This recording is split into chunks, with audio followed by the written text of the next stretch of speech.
Greetings, fellow investigators, and welcome to our video podcast, Into the Darkness, where my friends and I play the Call of Cthulhu role-playing game. I'm your host, Tom Rayleigh. The scenario is The Blue. It was written by Matthew Sanderson, and it's included in Blasphemous Tomes, issue 7. Our game master is Matthew Sanderson, and this is a one-shot. So without any further delays, let's continue our journey into the darkness. Matthew? Right, thank you very much, Tom. So, the picture, as we open, modern day, plus a few years, depends on when a certain beer bug disappears. This is set in a post-COVID world where the world is slowly getting back to normal, and particularly in the Bahamas, the tourist industry is starting to get back on its feet. We begin with a single plane flying in fairly low over the water, approaching Long Island on the eastern part of the Bahamas. So an island that runs roughly northwest to southeast, to the little airport just outside Stella Maris. The plane touches down. It's one of those affairs where it's a single aisle straight down the middle of the plane. There's a row of seats on either side, just one seat on each side. And there's a handful of people on board. It's not like this is a major international airport. This is more of a charter flight. So people slowly start to get off the airplane. There's a group of 5 people, you might see on the screen before you, that start to climb off the plane. And we'll do a quick round of introductions so that everyone knows of how they're dressed, what they're carrying with them, how they're acting, and then we'll go from there. So just starting, as I see people on my screen, we'll start with Chris. I'm Chris Headley. I am a marine biologist.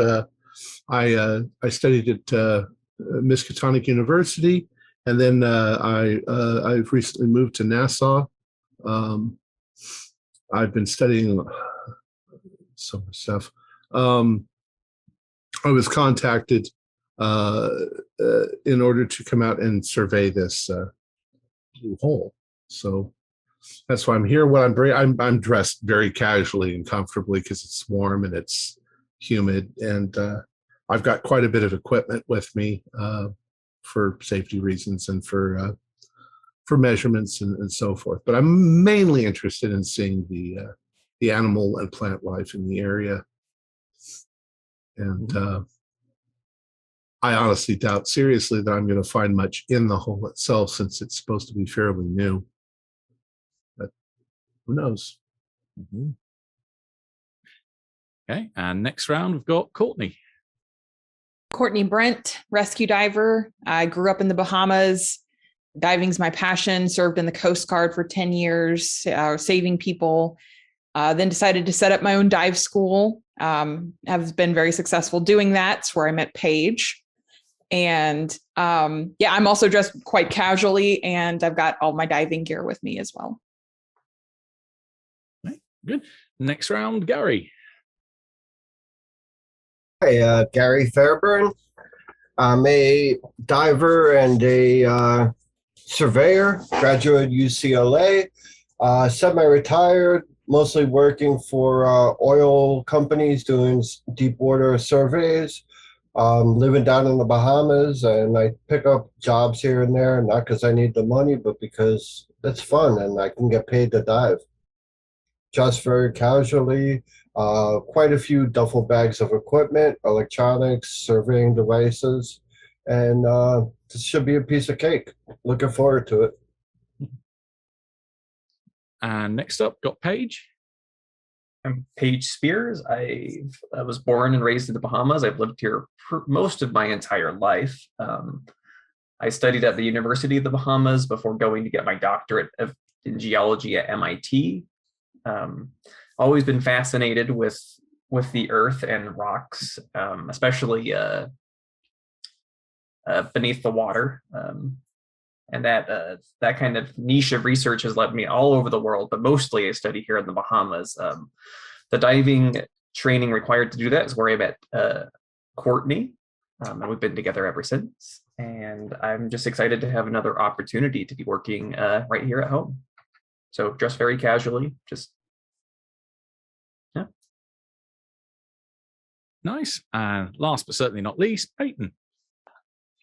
I'm Peyton Tyrone. I am a photographer, work for National Geographic, have done award-winning photography of sharks and other wildlife. I was born and raised in the Bahamas, and I have, as long as I could hold a camera, I've had one in my hand, filming and taking photos of wildlife is my passion. I'm currently wearing a shirt that says "Don't Feed the Sharks" and has a picture of a shark on it, and a pair of hiking shorts and flip-flops. So I am also quite casually dressed. Right, there we go. So this group that could be mistaken for, say, a bunch of tourists, probably, apart from the fact they're carrying a lot of equipment with them, come off the plane, and over by the very modest terminal building, there's a group of 3 individuals waiting for you that pretty much wave you down before you're able to pass by them. There's 2 ladies and a gent there. Quick photos of them. You're aware of who they are. You've been given photos and probably done things like a Zoom call with them beforehand, just to arrange that you're going to meet up at the airports. These are your contacts for your chartered boat to get you over to the newly discovered Blue Hole. We got Gillian, who you're aware is the captain of the boat that you've been assigned, the Griffin. You got Roger, who's their first mate, and Michelle, who's the dive instructor on board, because they run dive charters out there as well. All right, so they wave you down, and hello, over here. We've got a table set for you over at the resort. We thought we'd get you some dinner before we go bed in for the night. Well, that's nice. Cool. Okay. There's a round of introductions, shaking hands. Roger, in particular, is quite enthusiastic and quite happy and bouncy. His smile doesn't seem to disappear. It just seems to remain permanently in place. And yeah, the quick montage sequence as they lead you across from the airport, pretty much across the road and then down another street to get you to the other side, the eastern shore of the island, where there is a lovely resort and hotel. There's a dock which lines alongside the shore itself, where various boats and yachts of shapes and sizes are docked. Otherwise, there's a kind of central horseshoe shape of buildings. There's a large swimming pool. There's a gym inside as well. There's a large reception area. But then otherwise, the accommodation is a series of like chalets and lodges which dot around the area. So it's not like a central hotel, one big building. It's nicely scattered out. And as of course you've got lodging already set at the resort, you simply check in. As bellboy will come along and take your bags and deliver them to the various lodges. You've each got a separate lodge unless otherwise specified. And within a half hour or so of having got your equipment all set up in place, you relocate to a lovely restaurant where there's a la carte menu. Some pricey stuff on the menu, so this is not a cheap holiday destination. But otherwise, the 3 crew from the Griffin sit down at the various long table with you and pitch up conversation. It's Gillian that starts off with saying, "Well, I'm glad that the tourist board got in touch to give us this job to get you out to Conception Island, but I'm a little stuck on the details. What kind of thing is it you're planning on doing out there, John? We haven't been filled in massively on a lot of the detail here." Well, I don't think there's any secret about it, is there? I mean, there was recently a small earthquake a few days ago. There's a subsidence that's taking place. I mean, they're calling it a blue hole. They want to see if it's safe enough to explore and, becomes more of a tourist attraction. So we're just going to measure it and survey it and make sure everything is safe and sound and not dangerous. And That's pretty much it. I don't know exactly why they pulled all of us, but most of us are pretty solid experts in the field. So, I mean, I imagine cave diving's quite dangerous, Chris. I imagine they pulled me in pretty specifically for that reason. It's a very specialized skill. Many people die every year attempting to cave dive. You have to be very careful. We just don't have any idea what it really looks like. I mean, it's new. Of course. So, and weren't you telling me on the airplane over, Courtney? That's rather unusual. It's usually these sort of things are ancient. Yeah, holdovers from the last ice age. I've never heard of one that just appears. They're old. Yeah, I mean, the forces at work that make caves in the first place, that water action takes an awful long time. My guess, and I'm not the geologist, Paige, but could it have been like the roof of a cave that collapsed? There could have been some kind of like igneous rock amid the sedimentary rock of the ocean floor, and that inconsistency between the rock layers, but that intrusive layer could have caved away perhaps during the earthquake where the rest of the surrounding rock didn't.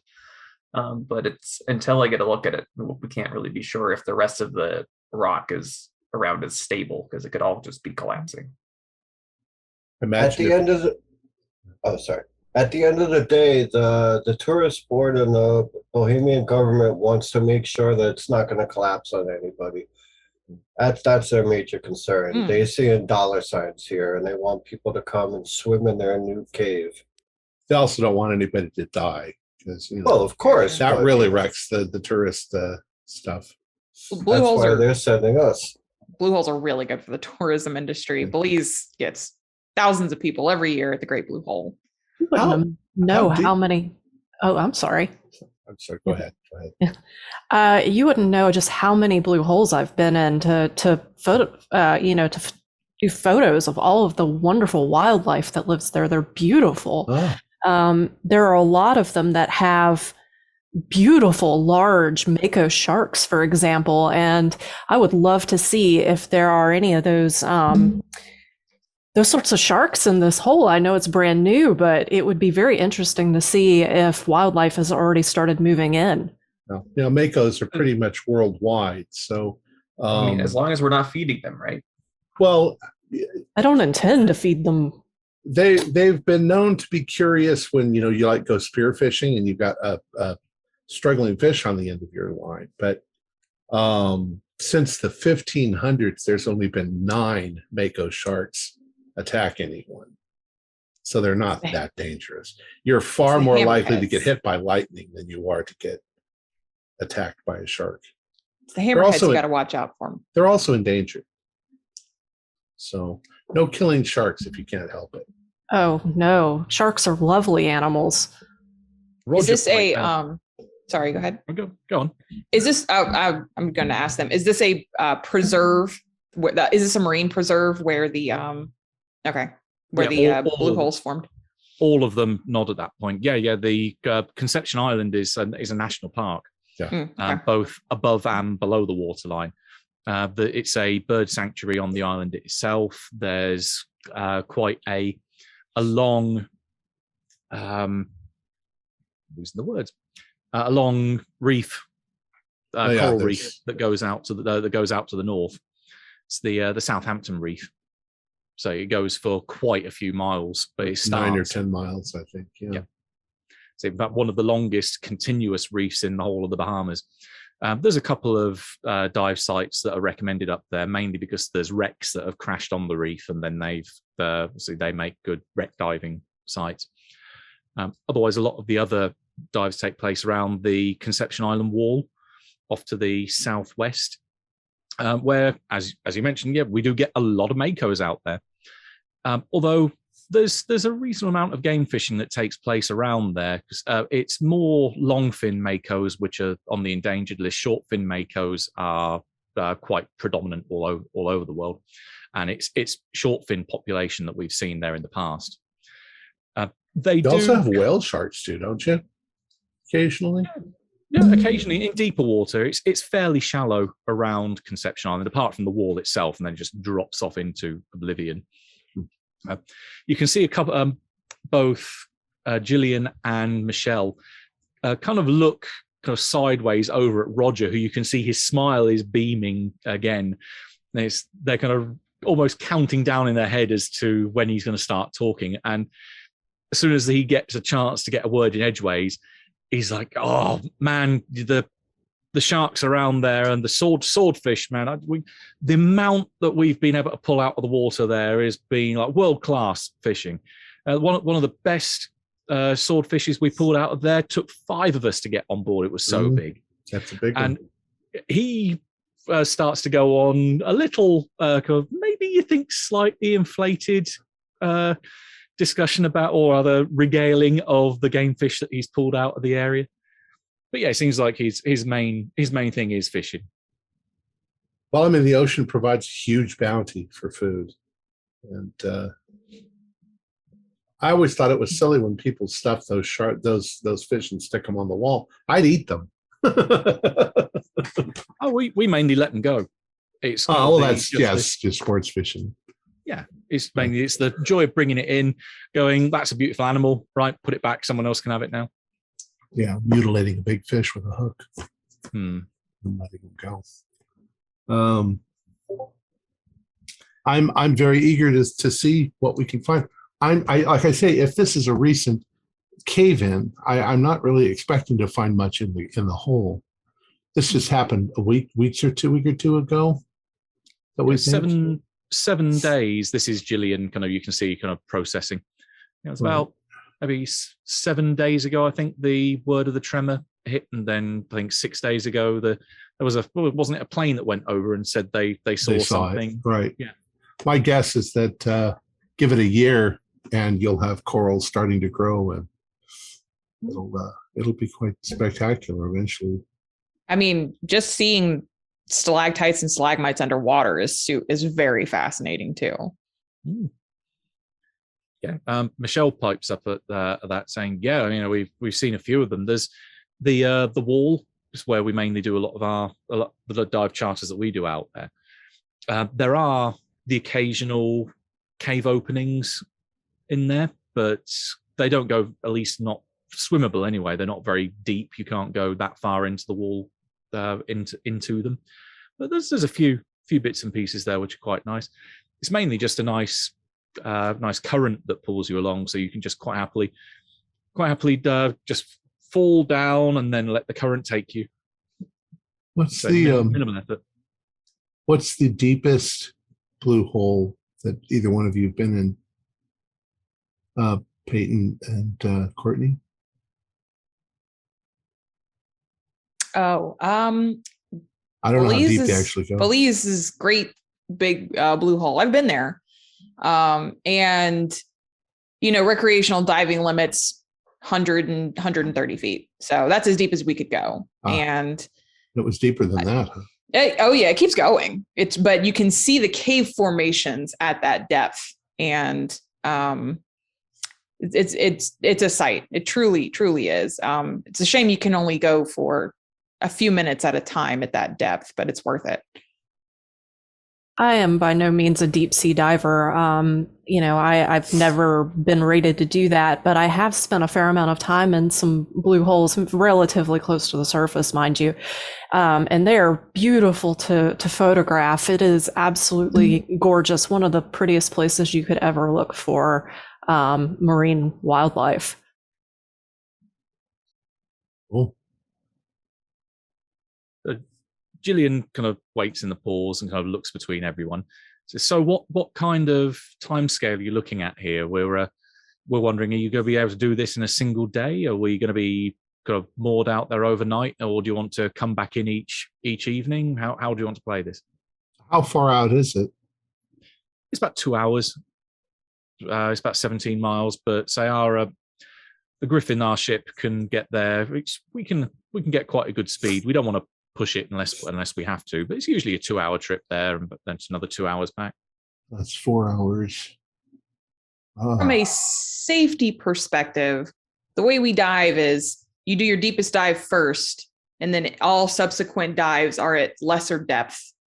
And so I mean safety protocols are in measure, but also job needs to get done. So I'm just here to make sure we all do it safely. Swimming that deep can be kind of exhausting too. So It is. You're talking about 2 or 3 dives, maybe 3 or 4 dives a day, and those are only going to last half an hour. Yes. I would definitely we'd start deep, but there are observations to be made at every depth. So it's not like our only work can be done at the deepest diving level. So yes. So the rebreather sets that you've been given could mean that you're easily able to go down, even if it's to the maximum depth of recreational diving. You could still be down there for a number of hours with a rebreather. With regular scuba equipment, then it is minutes at the bottom. But with a rebreather, you've got a much inflated time that you can use. Still, it's exhausting. 2 hours, maybe 2 hours at a pop, and then maybe 3 at the most. So I don't know. Do we have? Is your boat able to accommodate us sleeping on it? Do we need to do that, or should we come back in for food and sleeping in a real bed? Yeah, we've got temporary beds on the ship. I mean, there is accommodation on board, but it's mainly for the crew. It's not designed as a luxury liner.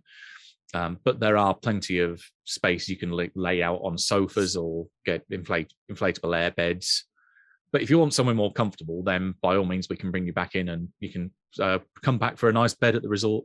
So if we add that all up together, 2 hours out there, 6 hours out there, 6 hours there, 2 hours back, it's about 10 hours. And then we sleep here. What do you think? I mean, unless we find something really interesting and we want to do a night dive or something like that. I don't know, is there luminescent bacteria in the water, algae in the water, or something that Miss Tyrone would find interesting to photograph? I don't know. We'll see. Whatever you guys wish to do is fine by me. I've done enough sleeping on cots and just rolling out sleeping bags anywhere. I mean, when you're working as a photographer for National Geographic, you sleep in some really uncomfortable places. Oh, I imagine. But if you could leave the jungle and just go 2 hours back and sleep in a nice soft bed and take a shower and probably do it, sit in the jacuzzi for a while. I mean, given the option, sure. Yeah, we don't need to make this into a grueling nightmare of a trip. Nothing's going to go wrong. Of course. Why would something go wrong, Chris? This is a by the books. This will be really simple. And plus, we got those underwater scooters. We got 2 of them. So those of us working closer to the surface don't have to worry too much about that exhaustion problem with the deepest dives and that drone. Got that fancy new diving drone. How does that sound to you, Jillian? Yeah, she kind of ponders for a second, kind of not shrugs, but very much, yeah. Like I say, I'm happy for whatever makes you get to do your job. All right. I mean, I've got I'm getting paid as well, so I think we're all happy all around. Well, I mean, the company's paying for gasoline and stuff, so whether you're driving us back and forth or whether we're sleeping out there, it amounts to the same thing. And you get to sleep in a nice soft bed too. So, and at the end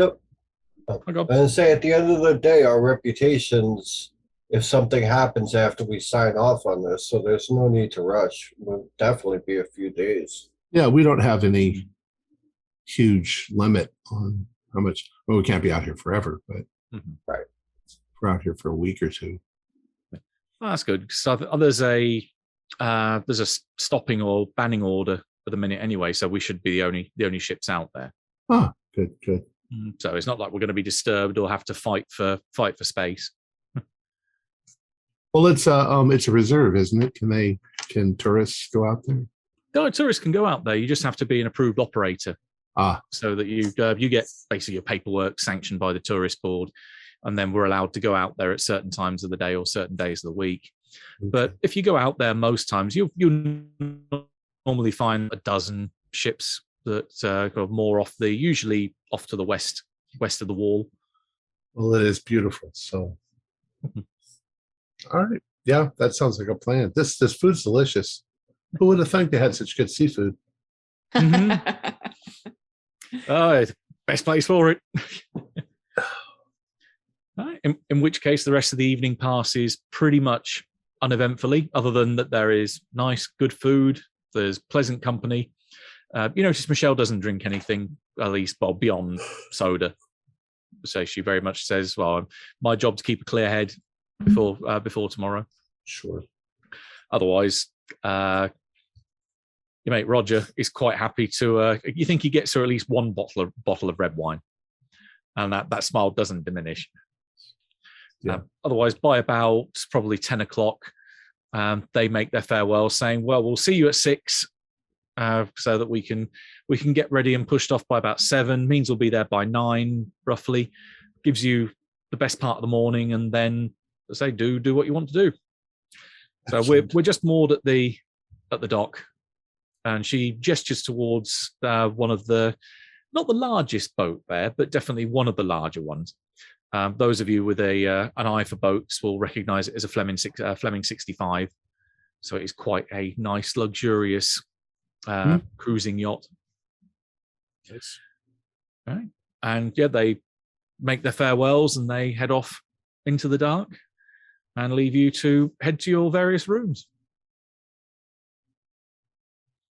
We're all staying pretty much in the same area. Yeah, you've got within an eye shot of various folks. Well, I'm not exactly ready to go to bed, but I've got some stuff in my room. If you want to come join me, or if you're too tired or whatever, just relax for an hour or two and then go to bed. Yeah, I'll head over.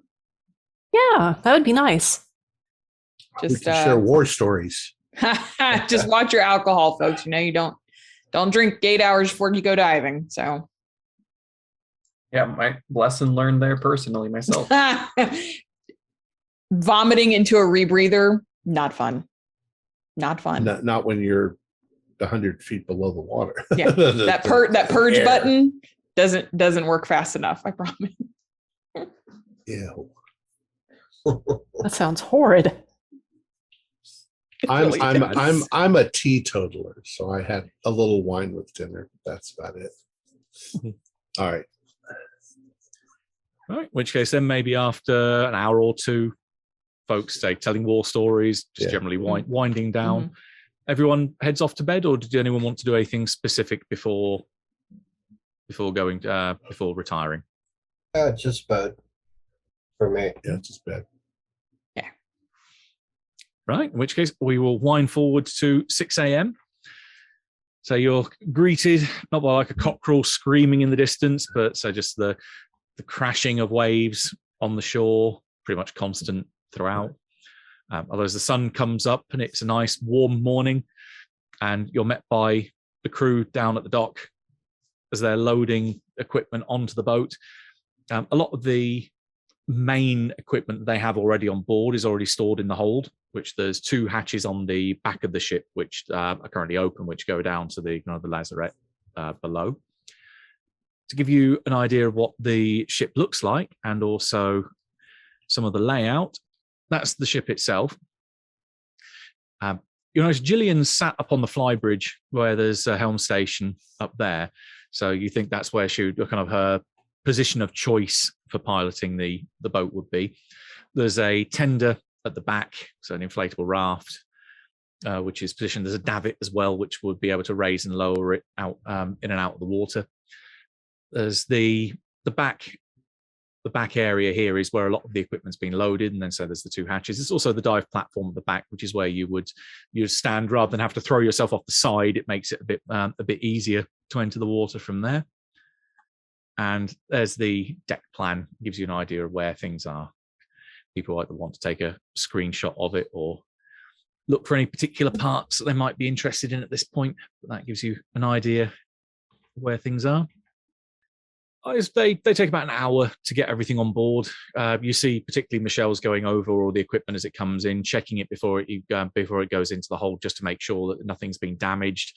And that's pretty much what she spends a lot of the time on the journey over to Conception Island doing. Is she is checking, rechecking, and checking again to make sure that everything is in order. And as far as you can tell, she isn't finding any problems there. Gillian's up on the flybridge, and Roger is quite happy going back and forth, doing a lot of the heavy lifting, carrying stuff on board for you. So he's more than happy to get his own stuff and the rest of the crew's stuff on board, as well as your own. Is anyone bringing anything in particular that you want to not put in the hold, or everyone happy with putting stuff down there? I'm going to hold on to my camera. Mm-hmm. I've got some collection equipment and some analysis equipment, but that's in a little suitcase that I don't want to pack it away where I can't get to it, you know. So if it goes in the hold for now, that's fine. You might want to keep the drone up here just in case we decide to do a little flyovers, you know, as we come up on it. It's an underwater drone. Yeah. Oh, is it? Sorry, I thought it was a flyover. My bad. This is the future. It does both. Yeah. It's only a small thing as well. It could probably propel itself out with a bit more oomph. Yeah, nothing I can think of. Yeah, no, nothing here. Mm-hmm. Okay, well, in which case then everything goes smoothly aboard, and after an hour, so about 7 o'clock, the ropes are untied. You leave the dock and start heading towards the northeast. It's a nice, pleasant trip. There's a little bit of wind, but not a massive amount. The waters are nice and calm. You do see sign of some gamefish on the way over there. There's a couple of dolphins. Not that they'd be want to go fishing for them. There are signs of fins, so evidently makos that are moving around, of which Roger is itching, kind of saying, "Oh, I bet that thing's about easily a 6 foot one there. That could be a nice little feather in the cap to get something like that." And he's quite chatty all the way through the trip. Michelle spends a lot of her time down below, I said, going over equipment, and Gillian's up on the flybridge, manning the helm, and quite happily almost could have put it on autopilot and send it away, but otherwise keeping out the helm. Is anyone doing anything in the 2 hours, or quite happy to just sit back and watch the scenery? I kind of like chatty, so I'm going to be wherever Roger is, and we'll exchange information on sharks and whatever else we happen to see out there. Since I'm going to be, oh, sorry. Okay. I was going to say, you first. I was going to say, since I've been going to be working with survey equipment, I probably would have been down in the hold with her checking the stuff out. That's all. Mm-hmm. Sorry. Okay. No worries. In which case, Chris is going to be towards the back and the aft section, mainly as he's got leant up against the railing and occasionally pointing out various fish as they become noticeable. He'll quite happily regale you again with more, you think, maybe slightly inflated stories of big wins that he's had, particular trips that he's been on, the number of people it's taken to haul these things out there. But he does appear very, very otherwise genuinely friendly and quite knowledgeable as well. And enthusiastic, which I like enthusiasm. So very. Mm-hmm. For Gary, Michelle is quite chatty as she's also going through equipment. She is being very, maybe overly cautious perhaps, but she's definitely got safety in mind, and that she's going over everything again and again and again. But once she's finally happy with something, she does try to engage you in conversation of asking, so what kind of things have you surveyed? What kind of places have you been? I mean, I've only really grew up in Miami, came down here a few years back. I haven't really traveled much beyond that. So what other sights and wonders have you seen out there?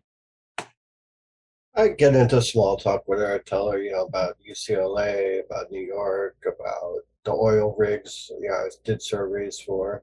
Keep it surface level. Okay. Yeah, no, she seems genuinely interested. Seems like she wants to know what's out there beyond the wider world that she hasn't seen yet. Right. And the others? I'm walking along the decks, trying to see if I can get any shots of any seabirds. So looking to see if I can see any of them and take photos. And I'm not super interested in talking to anybody. I just am trying to get as many shots as I can while I'm out walking back and forth.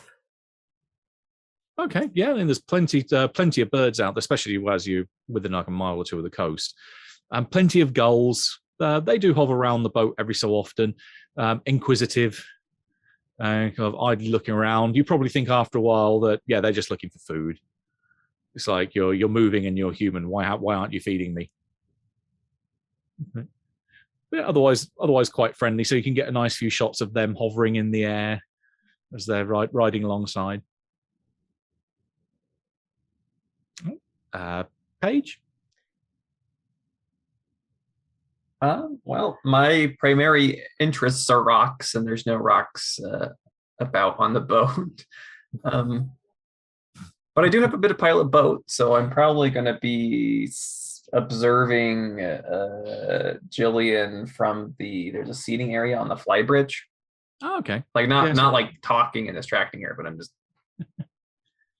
Well, she'll kind of get conversation going if you're up there. She'll kind of regale you with some of the specs of the boat, saying how she's very impressed with how the Fleming operates. But it's got a nice bit of oomph in it if you want to get it moving. It can do. They're doing a leisurely 8 knots at the moment, but they can push it up to 16 if they really need to. So this has got quite a set of engines in it. Saying that how it's 70 foot long, it's got a beam just short of 19 feet, and it's quite happy to go through the technical specs. Right. And Courtney.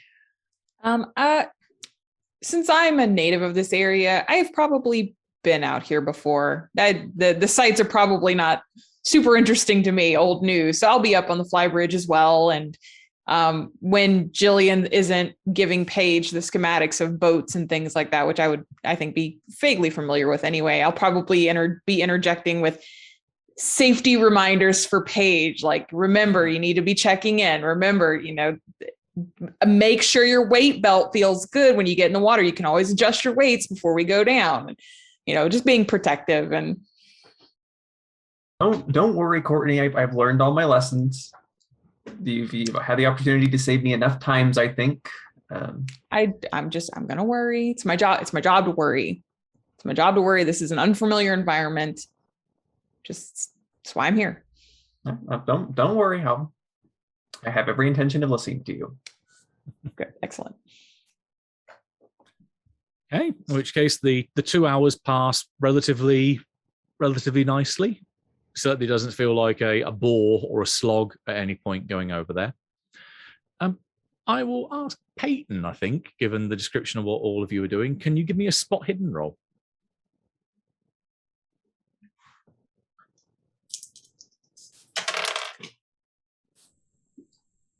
Let's see here. That is a pass. Okay. As you're approaching, you can see your Conception Island itself starts to break over the horizon. It's not a very tall island. It does rise a little bit out of the water, but there's no structures on there. There used to be an old plantation, but that's long since pretty much just ruins and the foundations of it now. So there's just the natural formation of the land that you can see, trees and one or two high hills. But off to the south, you can see a very distinctive shape that looks like the outline of a boat that should be roughly over where you think the blue hole should be. And you're aware that a ship this size won't be able to get straight over the hole, that you'll have to use the tender. You're going to park probably near where the wall is itself, and then skim the half mile across in the tender. I mean, it can fit 6 plus equipment, so there's going to be room for you, and probably Michelle will be the one that will drive you out, will pilot you out there.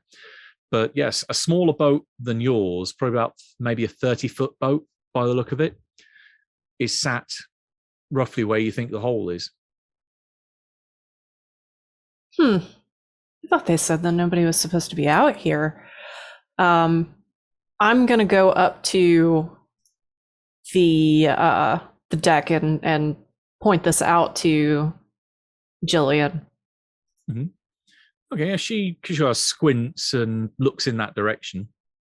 She fumbles around in a cupboard next to her and pulls out a set of field glasses, brings them up, and has a look over there. And you can see there's kind of a look of surprise on her face. Says, "Oh God, I'd recognise that bloody Hulk anywhere." And she passes the glasses out to anyone who wants to have a look. So Paige takes them and has a look over there. And you may blink for a second because you're fairly sure you recognise this boat, or at least the boat that it's modelled after. Even with the angle at the back, you can make out the 4 letters that spell Orca at the back. And there are a set of 3 yellow barrels positioned on a bridge going off the front of the ship. It looks very much like a very worn, old, gimmicky recreation of the ship from Jaws. Even down to the name. Which, as you're focusing and getting closer, you can see that there is a man stood on the back of the back part of the boat, looking in your direction with a set of glasses of his own, which he kind of pulls down, looks a bit panicked, throws them off to one side, and you can see quickly he reaches up for this large barrel, or looks like a plastic barrel, which he just grabs hold of it and motions to throw it over the side. Keeping hold of it, the contents spew into the ocean and start to turn the water very red, as it seems like he is chumming the water. And then quickly bringing round a chair, setting up a quite heavy-duty fishing rod and strapping himself in as if he's getting ready to do some game fishing. But he does seem to be doing it in quite a hurried manner after having spotted that there's another ship coming towards him, or boat rather coming towards him. We downstairs don't see this yet. So. It looks like he's trying to put himself in a situation where he's going to need a bigger boat. Jillian, is there any way we could, I don't know, ask him to leave? Basically, have the authority to say he can't be here? Oh yeah, I mean we're the only people permitted to be out here. There shouldn't be anyone else anywhere near that hole. Well, yes, but whether or not he'll actually listen to us, I'm assuming that's a whole other thing. Yeah. Well, are you familiar with that person? Do you know that person? I know that boat. It's Rod Harper. He's just another tour operator. He's actually based down fairly close to us, a little bit up the shore from Stella Maris. I'm surprised he's actually still operating that thing. It's been falling apart for a few years now, and especially after the bug and the fact no one was out here, no tourists out here, no business. I'm surprised he's still got a roof over his head, to be honest. Who should we call about him? Is that somebody at the Bahamas National Trust, or should we call somebody at the Ministry of Tourism? I mean, who would we call to take care of this? Coast Guard. Coast Guard? Okay. Yeah, we can be polite and ask him to piss off, but if he doesn't move of his own volition, then I'm quite happy to get the Coast Guard called on him. Is one of us kind of the leader, like leading this expedition, or are we all kind of equally employed by Bahamas? That's completely up to you. Okay. Yeah. I'll go find Chris and Gary and let them know anyway, just so everyone's informed. Mm-hmm. Oh yeah, there is somebody out there. Now, Matt, being a resident of the island, would I know anything about this gentleman? You know, particularly when someone mentions it's the Orca and that Rod is the one that's seen out the back with his fishing rod. You're aware of him. Give me a luck roll to see if you know anything more specifically about him. No, 100. I saw the 0 and I was like, oh. Fair enough. Well, in case anyone hasn't done it, because when I provide free gens, I never specify luck. So if you haven't done it, 3d6 times 5. But yeah, 100 definitely ain't going to be. I just hope I don't fall off the boat. Did you say you saw him chum in the water? Yeah. We don't want a whole bunch of fucking sharks out there while we're trying to survey. Son of a bitch. I mean, after I rub my head from hitting it on top of the bridge, I'm like, I think it's too late for that now. He looks like he dumped it. Oh, jeez, I got a headache. There's no way we can get wildlife in its natural state with chummed water. Well, You let's can get him in the state, but get him the hell out of Right. here. And we can still do surveying work, but I would be concerned. You don't want to be in chummed waters, swimming around. It's dangerous. well, let's get up there and address this jackass, and maybe we'll have to go down with the submersible, what do you call it? Drone. Thank Yeah. you. The drone. Well, it'll take. I mean, we're going to be out here for a few hours. If we get rid of him, then maybe in an hour or so we can risk it because it'll have dissipated. But What's I the hope. captain's name? Jillian, Jillian. Jillian, can you get him on the radio? I can try and hail him, yeah.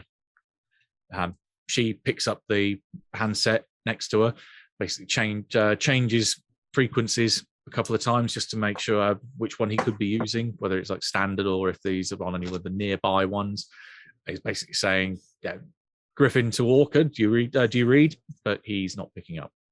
Even through the glasses, you can see that he is sat on the back of the boat, rod out, and seems to be attempting to fish, although doesn't look like anything's biting yet. And how far are we away? By the time you drop anchor, you're about a half mile away from where he is, at which point it's Michelle starting to get the tender down and starting to load up everything in there and sort of swing it over the boat and start to get it down in the water. Now, most boats have a loudspeaker. Would it be too far of a distance if Too we far. said something? Half a mile's Okay. a bit far. I don't want this guy dumping more chum when he sees us coming. Paige, did you say it seemed like he did see us coming and then started chumming the water? that's, yeah. Yeah. We look- So I mean, we had as much eye contact as one can have on the ocean, looking right at each other through the binoculars. Now, here we are coming to discover something that's going to bring tourism in, and he's impeded. He's on his last leg out there, and this could possibly save his miserable business, and he's dumping chum in the water. well, I mean, he could legitimately just be fishing for shark, but he's picked a bad spot for it, considering what we're out here for today. what's the Chris? What's the name of the guy who's the big fisherman? I mean, does he even know if there's any good, fishing around the blue hole itself? Bring No. Roger over. Roger. Yeah, that was his name. Roger. Yeah. Yeah, he comes up and he's kind of scratching his bald head. And that don't make sense. It's too shallow there. It's like five meters. If he wanted anything decent, he'd be over here, right, pretty much where we are. He knows that. He's been over here plenty of times. Just for show, then maybe. I don't know. Yeah. Well, Or he's Didn't got he- somebody on that boat that's diving, and he's just trying to cover up. Or that's the signal, like come up or something. Yeah, I'm basically the same kind of thing though. Yeah. Because, I mean, there's no reason to be over there except if you want to explore the blue hole. And it's not surveyed yet. It's Now, if I remember from what Courtney tells me all the time, generally you don't put chum in the water when somebody's diving with you. Seems Well, really that's true. unsafe. Generally a no-no. now, I was under the assumption that the tourism board put out the missive that there were to be no boats out. So I'm sure Correct. that he knows he's not supposed to be here. money talks. Somebody paid him. I mean, we chum the water sometimes if it's a very little bit, and it's only to attract the big fish for the tourists. But I mean, throwing a bunch of blood and guts in the water, that's not going to lead to any good visibility. So well, let's get in the ship, the boat, and get over there and see. You're right. I mean, somebody's paying him, but I'm just curious who that would be. Well, we'll find out when we get over there. Yeah, somebody who wants to know what's up, I guess. We have any rival scientists in this area? That's, I mean, Now, Witherspoon. I should have known he would come here. Witherspoon. are we taking our duffel bags of equipment with us? Any rebreathers or? Well, yeah. I mean, we can't get the ship over there. Right. So- right. So We have to take our equipment with us. Mhm. Yeah, you can see for one, Michelle's already started suiting up. Yeah. Rather than do it I'll go- on the tender would be. I'll go suit up too. Yeah. yeah, that's what yeah. Let's do it. Okay, within a few minutes, and then say having loaded the various bits of diving equipment, she does make a note of putting spear guns in there as well as some of the bang sticks. So basically, all the personal equipment you need down there, as well as also having your drone. Do you take the scooters over there as well, or you're leaving them back for the minute? Does anyone want to do surface work right now? If not, we might want to just leave them. No, not given what our friend Rob Yeah. just did. All right. Well, let's leave them. Maybe we can do that tomorrow or something. We've got time. I do have a question for you, Matthew, though, because I was going to ask this yesterday because when I read through this, bang sticks are, I mean, if you're attacked by a shark, you can hit it with a bang stick and it'll kill the shark. It's like a gun. It's like a gun going off. But it is effectively a 12 gauge Right. shotgun shell. Yeah. Spear gun, of course, you can shoot the shark, but do we have anything as simple as a stick with a nail in the end of it? Because if a shark's coming at you, you can just poke him in the nose and he'll go immediately the other direction. Yeah, you No. can have something effectively like basically the other end of the bang stick Right. if you wanted, or you Okay. can just take the charge off. So yeah, you have a stick if you just. Could want we a stick. say that the other end of the bang stick is just a sharpened pointed? Yeah. well, Because you don't want to don't kill you the have shark. a dive knife on your sheet? Yeah, that comes under your dive Yeah. equipment. Yeah. You just don't want to get that close to the shark. There's like probably a good 3 or 4 foot versus a few inches. I mean, I've seen the videos of the guy where the shark's coming right up to him and he just punches it in the nose, and that it makes it run the other way. Their noses are very sensitive. That's very well known and popular documentary, Lara Croft, Cradle of Life. Yeah. Sharks are like big puppy dogs. You just have to know how to treat them. They're like underwater lions that are not as aggressive as a lion. If you respect them, they'll respect you. Right. They don't like humans anyway. They want fish mostly. Well, maybe you'll get some good photographs out of it, Peyton. I mean, chummed waters mean fish. It's true, as long as it's not too cloudy. Also true. Okay, Yeah, which is let's, the tender's lowered into the water, which you can see even here is pretty much crystal clear. Right. And it's very, very nice conditions down there. And you start bouncing off towards the orca. Yep. Yeah. Are we going to go talk to him, or are we just here to do the job? Either we we're want to gonna talk to him. Tell them to get out. Yeah. Yeah. Okay. Let's do it. Okay, so Michelle kind of looks between all of you and says, "You want me to go over to directly to him?" Yeah. So we'll Right. tell him he needs to leave, that he doesn't have the. And if he gives us any trouble, just tell him that we'll report him.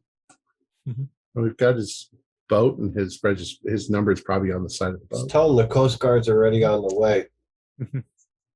Well, threaten him. Tell him that we'll call them if Mhm. we'll report him. No problem. So, a few minutes pass, and you pull up alongside. He can't help but notice you're coming towards him, so he unbuckles himself from his chair, kind of leans out towards you, says, nice day for it. You're here for the fishing as well." Didn't you get the message? You're not supposed to be out here. "What message?" From the board of, what was they called? The Bahamas Tourism Board. The Public Tourism Board. There's no. We're supposed to survey this area because it's dangerous, or it might be dangerous. All traffic should be out of this area. You need to leave. He's doing a good, confused, dumbfounded expression. I don't know what you mean. What's dangerous around here? What's dangerous is the law says it's dangerous. Go. We have to survey. You've been dumping chum in the water. Well, yeah, I'm here for the fishing. You get some great sharks. It's better fishing over there. We're here to survey. We need to go in the water, and you're throwing chum in the water. He starts looking a little shifty and actually a little concerned as he's looking from side to side. I might have to ask for a tow. My engine's out. I've been trying to get it working for the last few hours now, actually, and it's. If any of you are good mechanics, I'd appreciate some help. How are we on boat repair? I have a whole whopping 5 points above base for mechanical repair, so 15. Woo. And actually, let me take a look at it. Let me get permission to come on board. Yeah, come on in.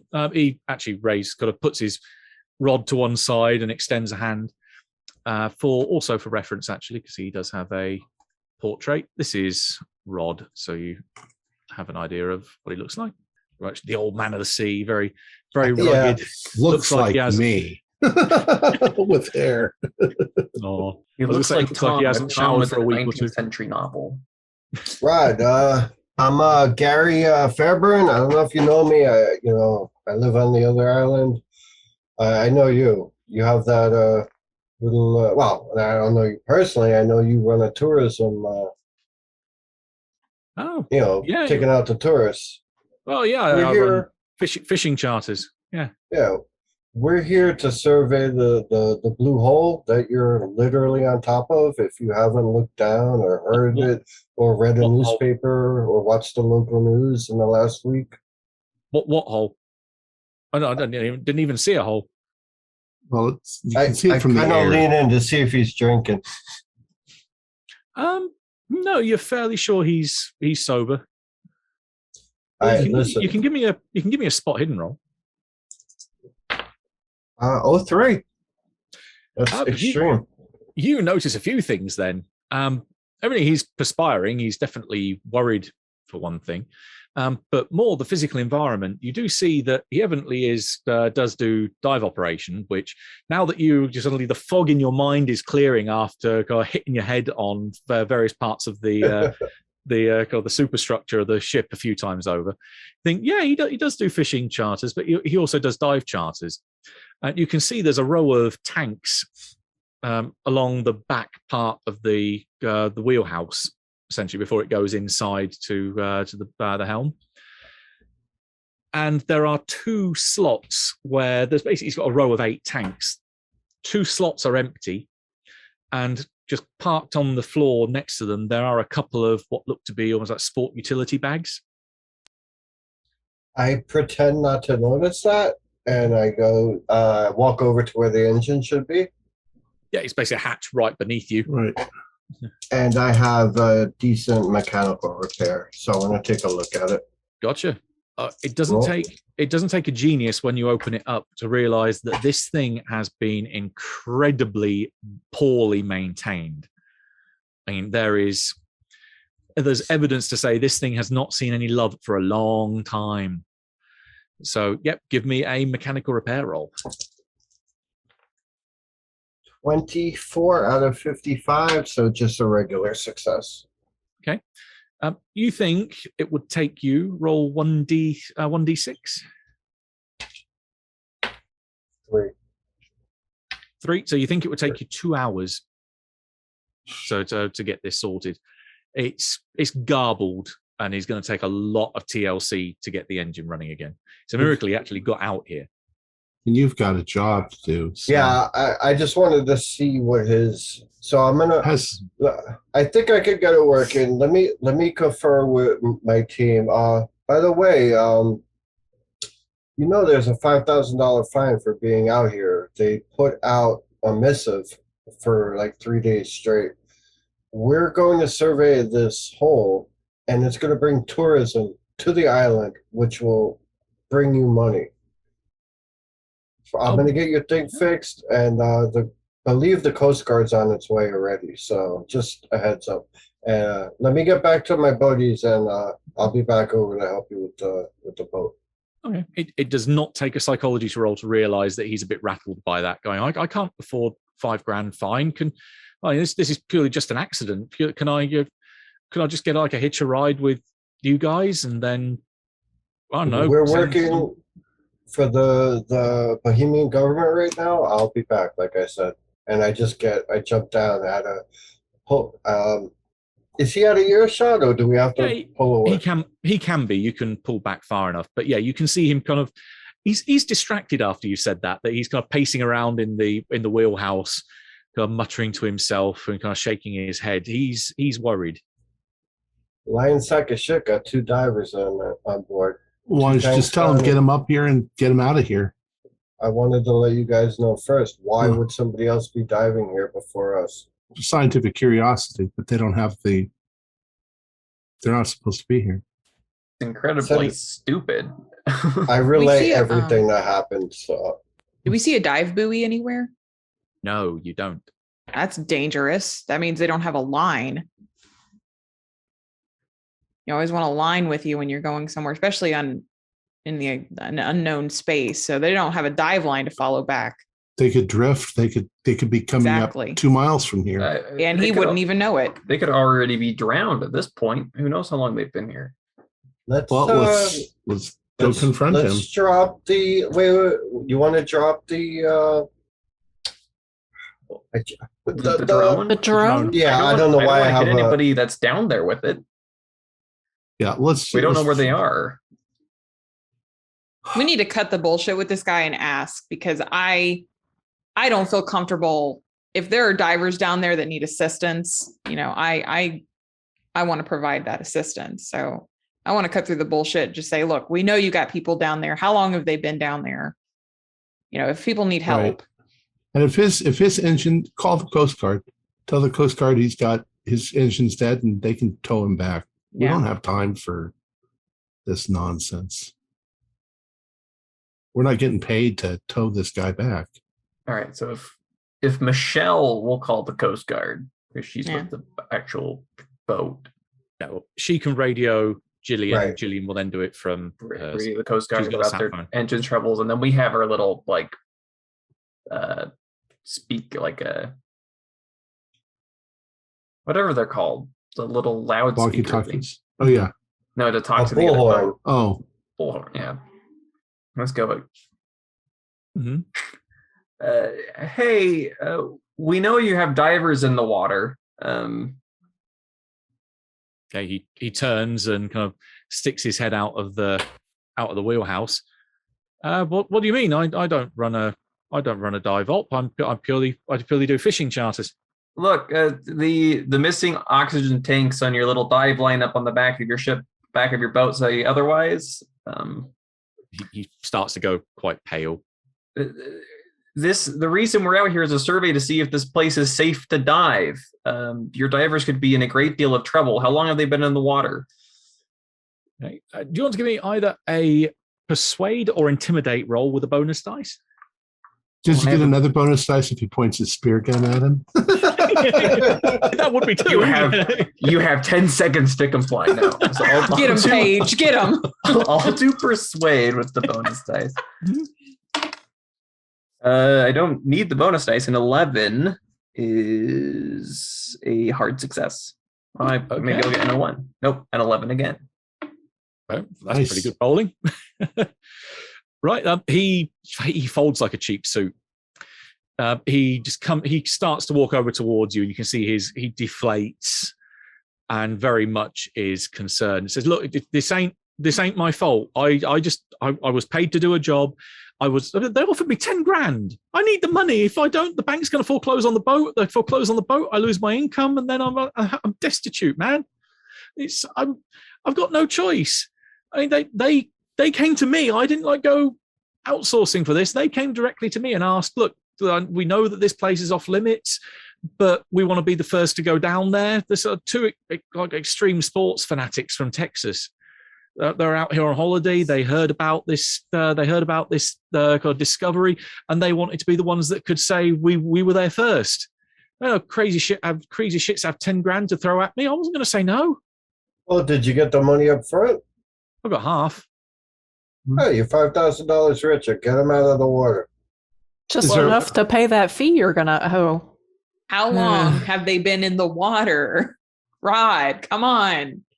He kind of gulps and he visibly shifts his feet and looks down ashamed. We got here about 6. They went in shortly afterwards. It was still night. I saw the torchlight down there just go out and they didn't come back up. Time is it now? You didn't put a buoy. No, they said they didn't need one. They said they wanted to be extreme and feel the danger and all that shit. But, so your next brilliant idea was to chum the water? Well, no, I only did that so I could make it look like I was fishing here and hadn't said I was cover story, man. But yeah, I mean, I wasn't going to go and jump in after them, but it was night. I don't do that shit. 6 p.m. is when they went in. No, a.m. We came out to do a night dive. But so I've been trying to fix this piece of shit engine for the last few hours, and it won't work. Did they at least have rebreathers, Rod? 15-liter tanks. They should have only had a few minutes down there. Oh my God. Well, they're dead then. Then you got to call the Coast Guard. Rod, my friend, this is not good. You can see him kind of folding in shame. He knows he's in the shit. I look to the group. I'm like, I actually feel bad for this guy, but yeah, I mean, this kind of life is not an easy life to have, especially when you're making it paycheck to paycheck on running a boat. But that's really negligent. It is very irresponsible. Is there any chance that these divers may still be alive? If they don't have rebreathers, if they're just using a standard. What time is it now? Tank. I mean, you left at 7. It was a 2-hour trip, so it's probably 9:30, coming up to 10 o'clock by this point. They've been down there for 4 hours. There's no way they could. Not even with a rebreather. With a rebreather, they'd be I hope you had them sign a waiver before they went down there, buddy. That is all right. Not good. It's not going to make any difference legally because he's. And I'm not going to go. I mean, I guess that's a conversation we need to have as a group. I think the safety of this mission could be compromised if we try to attempt to go save those or retrieve their bodies. This is dangerous. I think this just turned into a rescue mission. Yeah, we're not here to retrieve. Exactly. We can send a little drone down and try to find where they are. True, we could send the drone. But my job is to keep all of you safe. If they're already beyond saving, I'm not here to retrieve them. That's dangerous work. We need to call the Coast Guard and get them out here. This becomes their problem. Yes. If we see a body while we're down there, we'll mark it. Yeah, we'll put a buoy up. We'll mark it. Yeah. Oh boy, that's awful. Encountering a dead body in any circumstances, let alone under the dark water. It's upsetting. It really is, Paige. I wouldn't wish it on anybody here. It's very upsetting. Yeah, you can see Rod's just sat down on the kind of the opposite side of the boat. He's kind of curled up his knees up against his chest and he's just sat there, almost just rocking back and forward. Just doing 1,000-yard stare. You want to get this drone into the water, I guess, or see what we can see. Yeah, let's set up over there, away from where the chum was. And good idea. I mean, how big? Can we sort of get a feel for how big the circle is? The dimension, the diameter of the hole. It's roughly spherical, although it's jagged. Obviously, it's not like a perfect circle. That would be really weird. You reckon from where you've positioned yourself that it's probably about 10 meters across. Oh, okay. Although as you are looking down and having a look, you can give me a spot hidden roll because the water is fairly clear. 97. 75. 35 is a regular success. regular success. 13 is almost an extreme. It's a hard.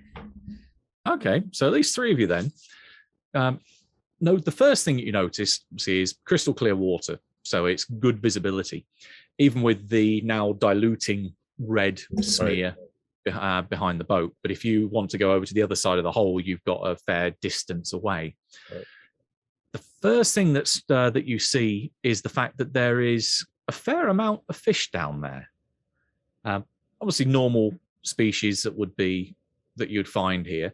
But you also do notice that there are a couple of sharks, makos, that are swimming towards the hole and then starting to spiral going down it, following what seems to be a procession of fish doing exactly the same thing. This looks it looks beautiful for the photographer, but then it makes you think, hang on a minute, that ain't normal. Chris, what is that? You're the expert. What is that? Tidal pool, or it doesn't make any. I mean, they're behaving like they were in a big fish tank, like at Marineland or SeaWorld or something. That's very strange. And the fact they're ignoring the chum. Let's get the drone. Let's get the drone down there. Yeah, let's get some footage of this. Yeah, I think Paige is right. We need to get that drone in the water. We can't miss this. This is beautiful, albeit very strange. What kind do I see? Like do I see anything unusual as far as the species of fish that are swimming? Nothing that you would not expect to see. It's purely the local wildlife. Yeah. Do I see fish? I don't know how well I can see. If I get in the water with my, this, I can see better. Mm-hmm. But do I see fish coming from outside the hole and then joining the procession going down? Most of them are coming from the direction of the wall, because that's where the larger wildlife has come from. So it's almost a procession that's going out behind you that you can see it stretch off for the half mile off into the distance, as if they're being deliberately drawn here along a particular path. That is the strangest thing I've ever seen. You get some photographs of that. Could it be like a current thing, Chris? Could be a current. Current's pushing them along. What do you think, Paige? You're the geologist. Could there be something causing a suction? There would have to be a great cavern below of air that's filling. And we would have whirlpools, wouldn't we, sucking us down? I mean, if it was strong enough to pull those fish, I think would be feeling its effects on the boat. Yeah, there's no indication on the surface of any current that's swirling. It's just nice and calm. I can't imagine what's going on. It's going to be fun to find out. Now, besides cameras on the drone, does it have sensory equipment, temperature, depth? The drone has. It's got some specs in the hand. Yeah, I forgot. It's equipped with a 4K HD camera and two 1200 lumen lights. So it is just a light and photography machine. I was wondering if there's a temperature difference in that current. This area, there shouldn't be, but yeah, it'd be interesting to see. I don't know where any kind of cold water could be coming from. We have dive watches, dive computers that could give us that information once we're in the water. Once we're in the water. Yeah, especially with your rebreather sets, you've all got dive computers because that calculates your time to surface rather than you have to worry about doing it. Well, let's get the drone in the water. Right, the drone. You don't gotta drop it. You place it in and then get it whirring up and send it down. Yeah, just splash. Just chuck it. Take a beating. Right, who's driving? I have pilot boat. Does that help with the drone? I kind of thought it might be Peyton's camera, so I figured it was her baby. Yeah, I'll drive it. She's the photographer. Yeah, if you want to get decent shots with it, photography is probably going to be more relevant than pilot boat. Mm-hmm. So you have a handset. It's almost like a Nintendo Switch. It's got a screen in the middle of it with controllers on either side, which then control for angle and speed and so on. And you send it on down. As soon as it clears the rim of the hole, which you can see is the surface, the sediment seabed, which is about 2 meters thick, because it curves in and then falls down into the hole itself. There's about another 5 meters of bedrock that you can see is obviously very rough. The geologist can give me a geology, or in fact, anyone with geology can give me a geology roll. I think others might have it. A 23. I don't embarrass myself with a hard success. There you go. You can see that evidently this collapse has been a long time coming. I mean, a long time. That there are cracks that are running through the side of the wall of the hole that imply, well, millennia of activity. Probably this is the culmination of many, many, many, many innumerable small tremors that finally the last one a week ago was the one that broke the camel's back and collapsed this subsidence. Yeah, so as I was kind of alluding to on the boat, there's a different type of rock that has been beaten down and broken by the earthquake than the surrounding rock. And you start to probably spiral round rather than going straight down, so that you have an easy angle of descent. But as you start to take pictures of the wall of the hole going down, 7 meters below the seabed, so you've got your 2 meters of sediment, then you've got your 5 meters of rock. Suddenly you're struck by an image that you just doesn't make too much sense. It's a sheer, smooth wall. And as the camera starts to turn, you're finding yourself in what seems to be a perfectly formed 5-sided shaft made of completely smooth rock. It's not like there's brick here or that there's slabs that have made this thing. It looks like it's like a borehole with 5 sides that just go straight down. This must be mechanically made, because this cannot be a natural structure. I get shivers. I assume that she's driving and we're all standing right behind her watching. Yeah, kind of over her shoulder, looking at the little screen. Is that 5 sides? Oh my God, this reminds me of something. Oh, sorry. Go ahead. I was going to say, Paige, there's no way that that's a natural formation. Yeah, this is where Paige is making a sanity roll. Oh, go ahead. Which I pass. It's a little unnerving. I am too. I don't know what I'm looking at. Not sanity shattering. 5-sided. I don't know. No, I mean water action, like seeping through rock, isn't so precise ever. This was something made this. I mean, some kind of animal, perhaps. No. Burrowing? I don't know. With your hard success on geology, you are pretty sure that this is definitely, as you say, it's a constructed space. That you're thinking, yeah, actually, all those cracks that you saw in the rock bed above it, probably at one point formed the roof of this chamber, and that over millennia, finally, it's shattered. Yeah, and a building. It looks like some kind of sunken structure. It's not the lost city of Atlantis, is it? I mean, the Greek legends, who knows? They could have been talking about the Bahamas if they didn't know existed. So, very, very odd. I look kind of white at this point.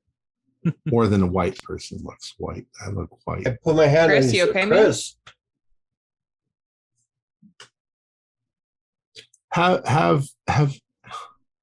Have any of you ever heard of the Starkweather Moore expedition to Antarctica?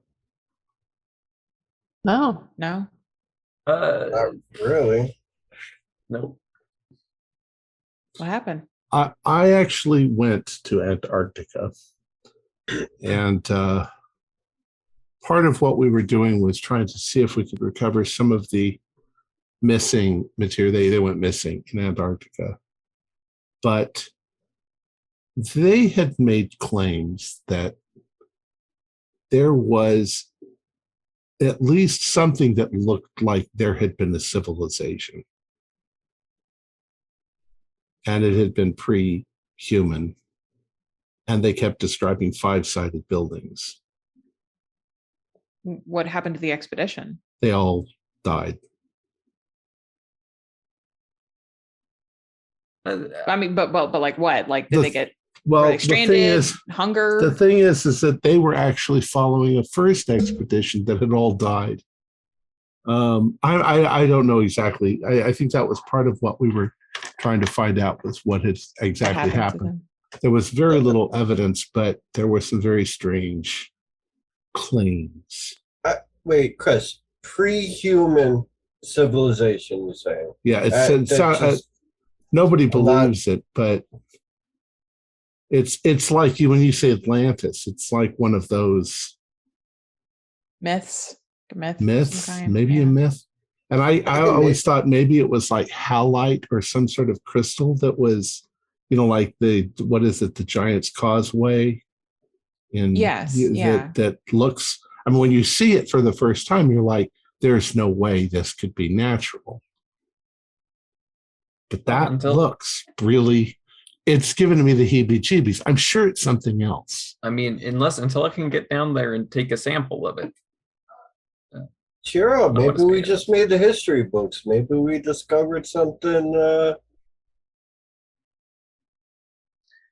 Well, we certainly discovered something unusual. We've already made the history books, haven't we? It sounds like we're the first ones to discover this and live to tell the tale. We still don't know where two Texan extreme sports people are. This is going to sound very callous, but I'm not very worried about them right now. I'm very sure they're dead. They're dead. Right, but I mean, they must have come down here, right? I mean, well, I haven't seen their bodies. Could they be in that? It's like a hole, right? Like a it's a structure cave, down there. A structure. Oh, okay. Like you're inside of an underwater tower. What a geologist, a page. This area of the planet, was it ever above water? I mean, tectonic plates shifting all the time. I mean, there were land masses that move about all the time. I mean, islands are created by pockets of where the mantle bursts through an igneous rock, kind of these hot spots create islands, and then the plates shift, and then another island is formed, and then another island is formed. So, I don't know. I mean, maybe I'm being silly. I would guess, Chris. I mean, that an island. I mean, we're pretty close to an island here, aren't we? Yeah. So I would guess that the island itself formed, and that some civilization came here. Some natives to the Bahamas came here, built something, and then weathering eventually caused it to sink over time.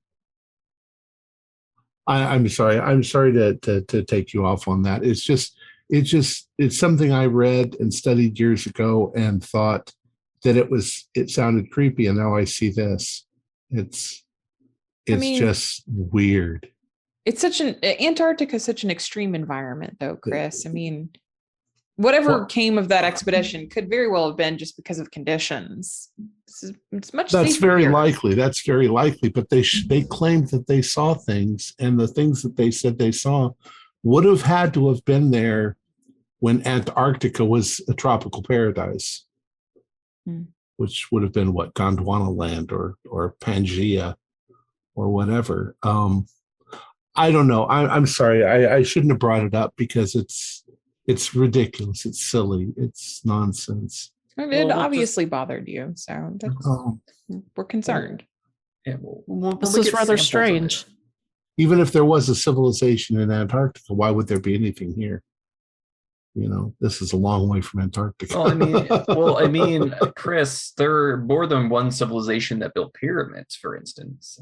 Perhaps these ancient 5-sided structures are going to be something for comparative anthropology, but maybe 5 sides is actually difficult to calculate all that sort of thing.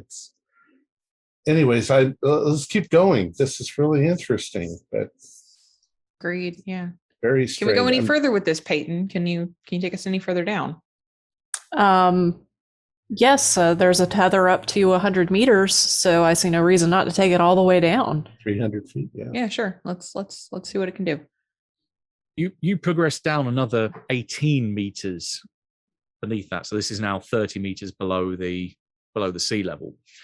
And you can start to see it as you go, just the way you've got it going around, you can slowly start to see the bottom of the hole emerge.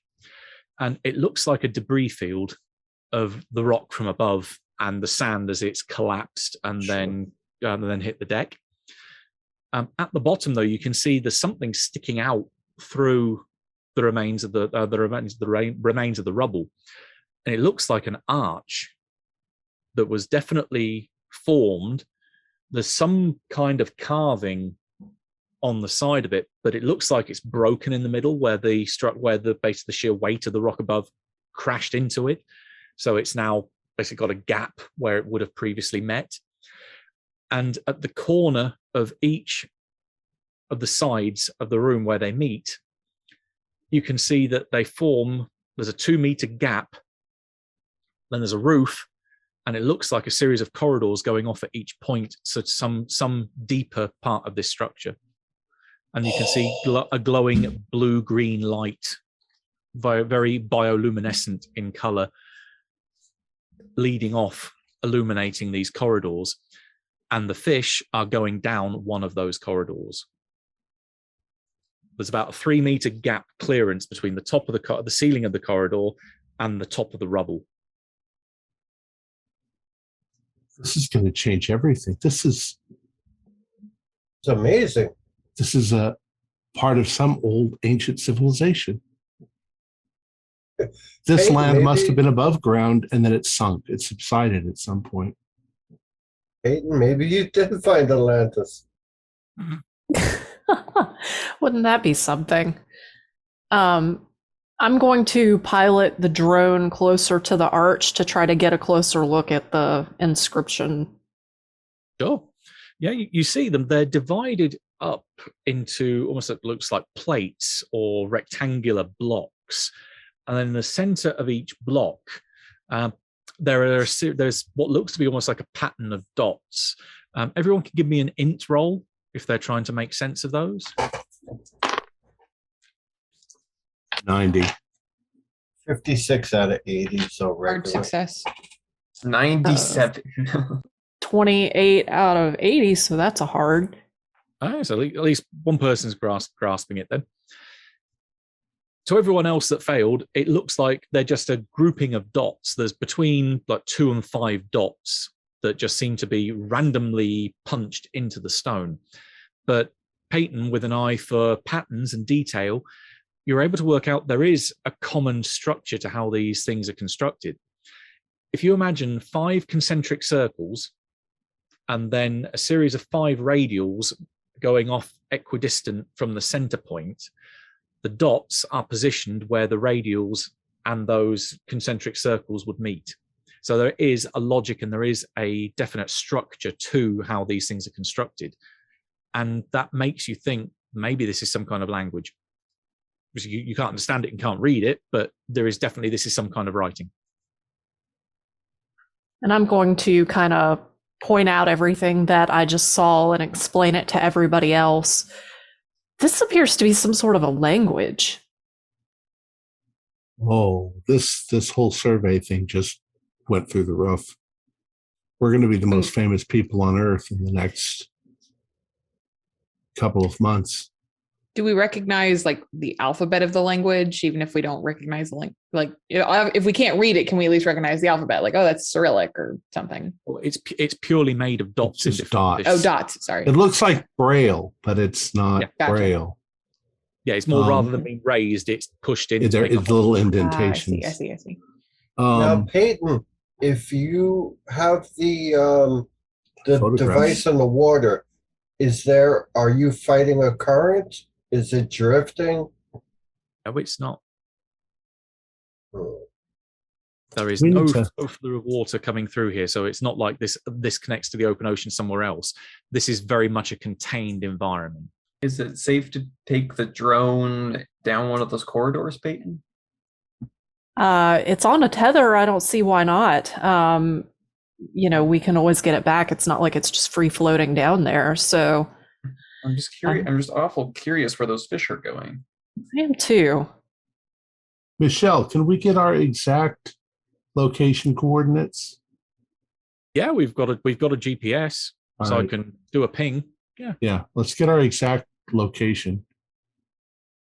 Okay, she pulls up your equipment and does your reading.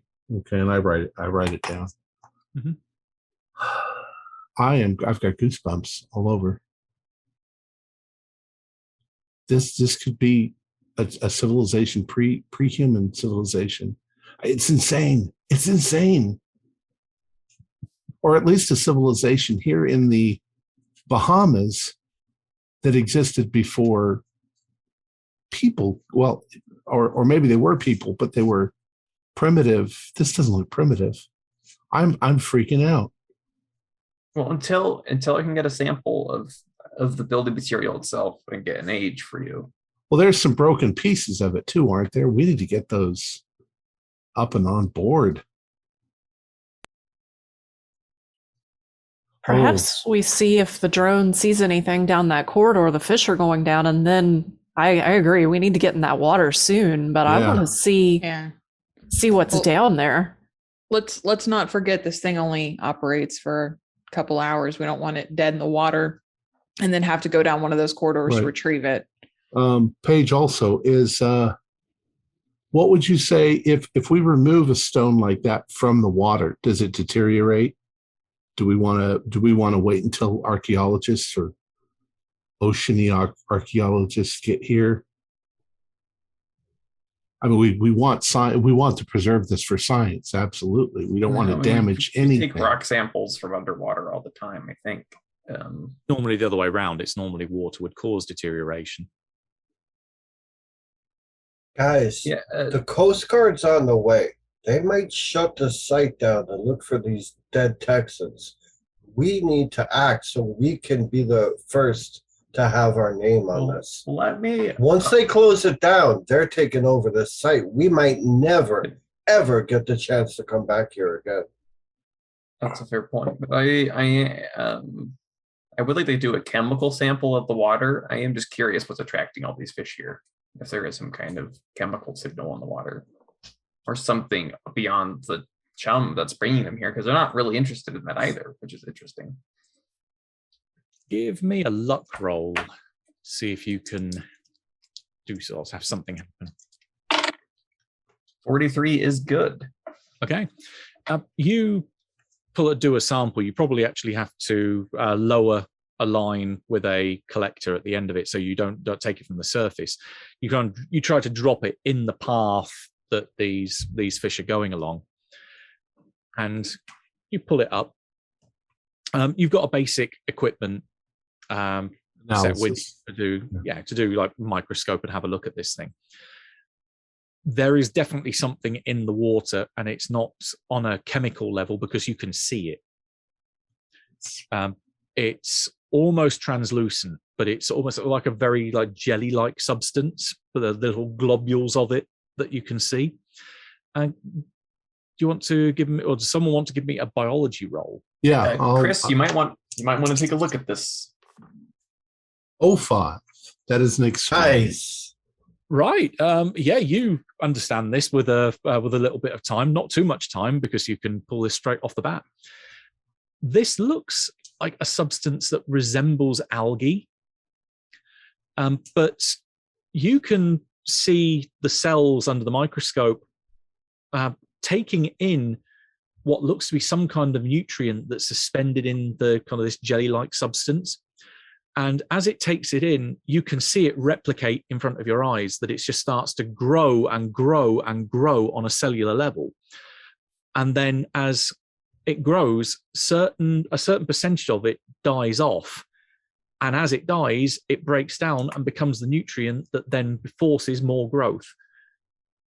The only way you could think this could possibly happen is this has to have been engineered. This is not a natural process. This is almost like a self-replicating in perpetuity, if you had a critical mass of it, food source, which is quite beyond human science. So do you want to give me a sanity roll?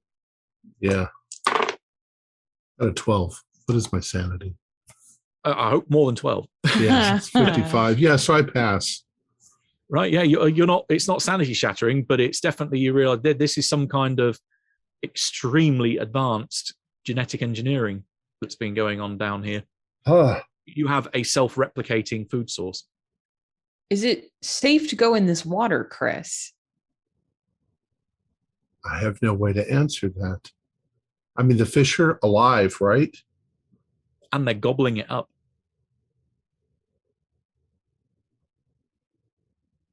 It almost you kind of put the two and two together with your extreme success. Right. This stuff is like fish crack.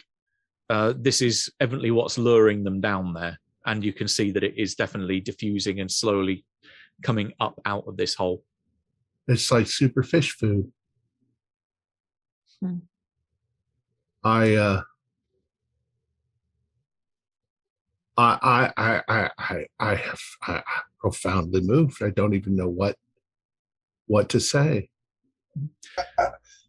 I mean, if you could get samples of that and we can patent it, we could have this is better than finding oil. It's not all about making money, Mr. Fairburn. We're scientists. To feed the world.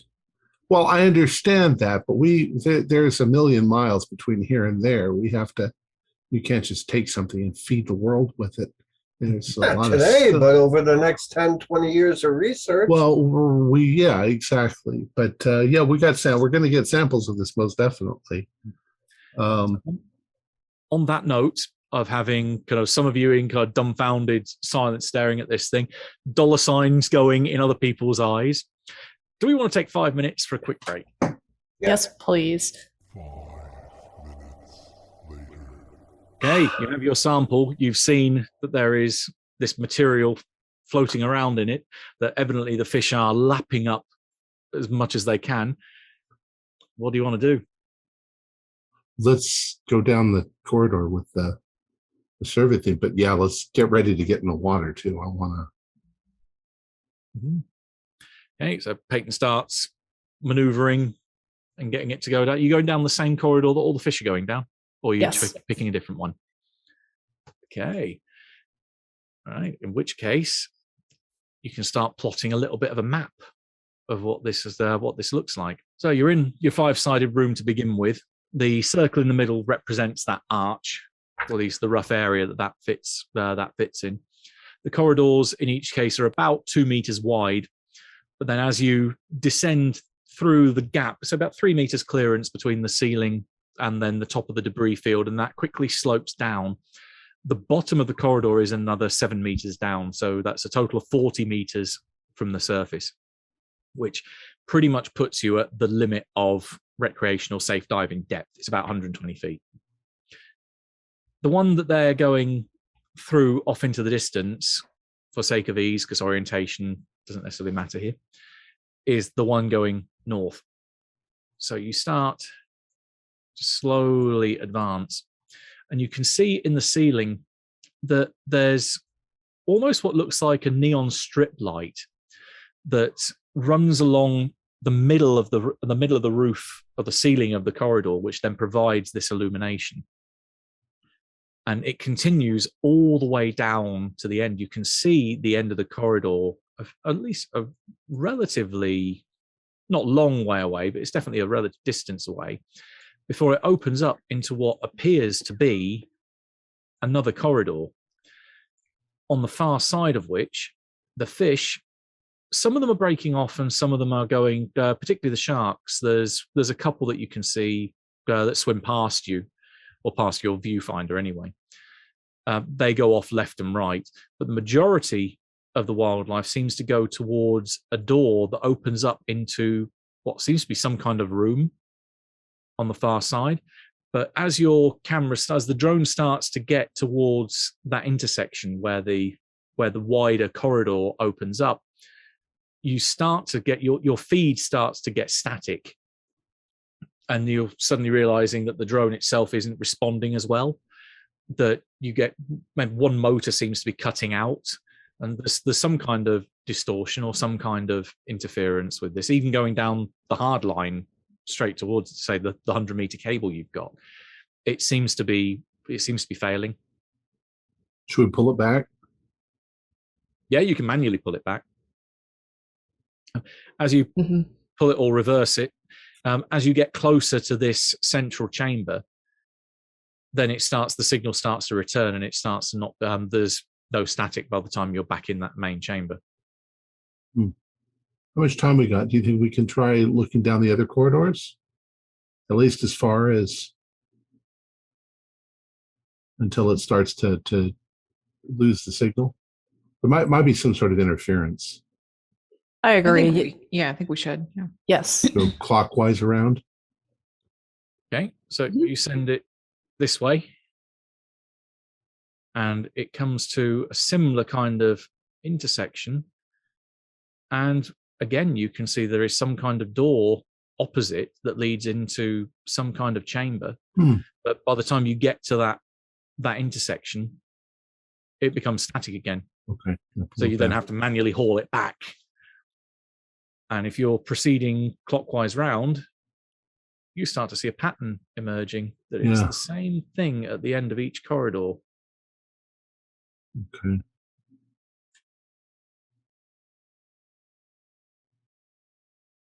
So I'm not quite as engaging as Bob Ross doing art, but it's slowly getting.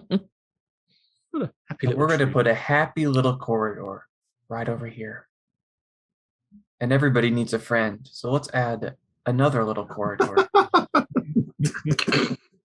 The happy little sharks with the happy little fish. It's okay if you make mistakes.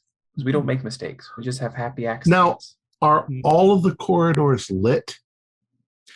Each one of these five radial ones has the line in the top. That's one single beam, almost like a large foot-wide neon strip light.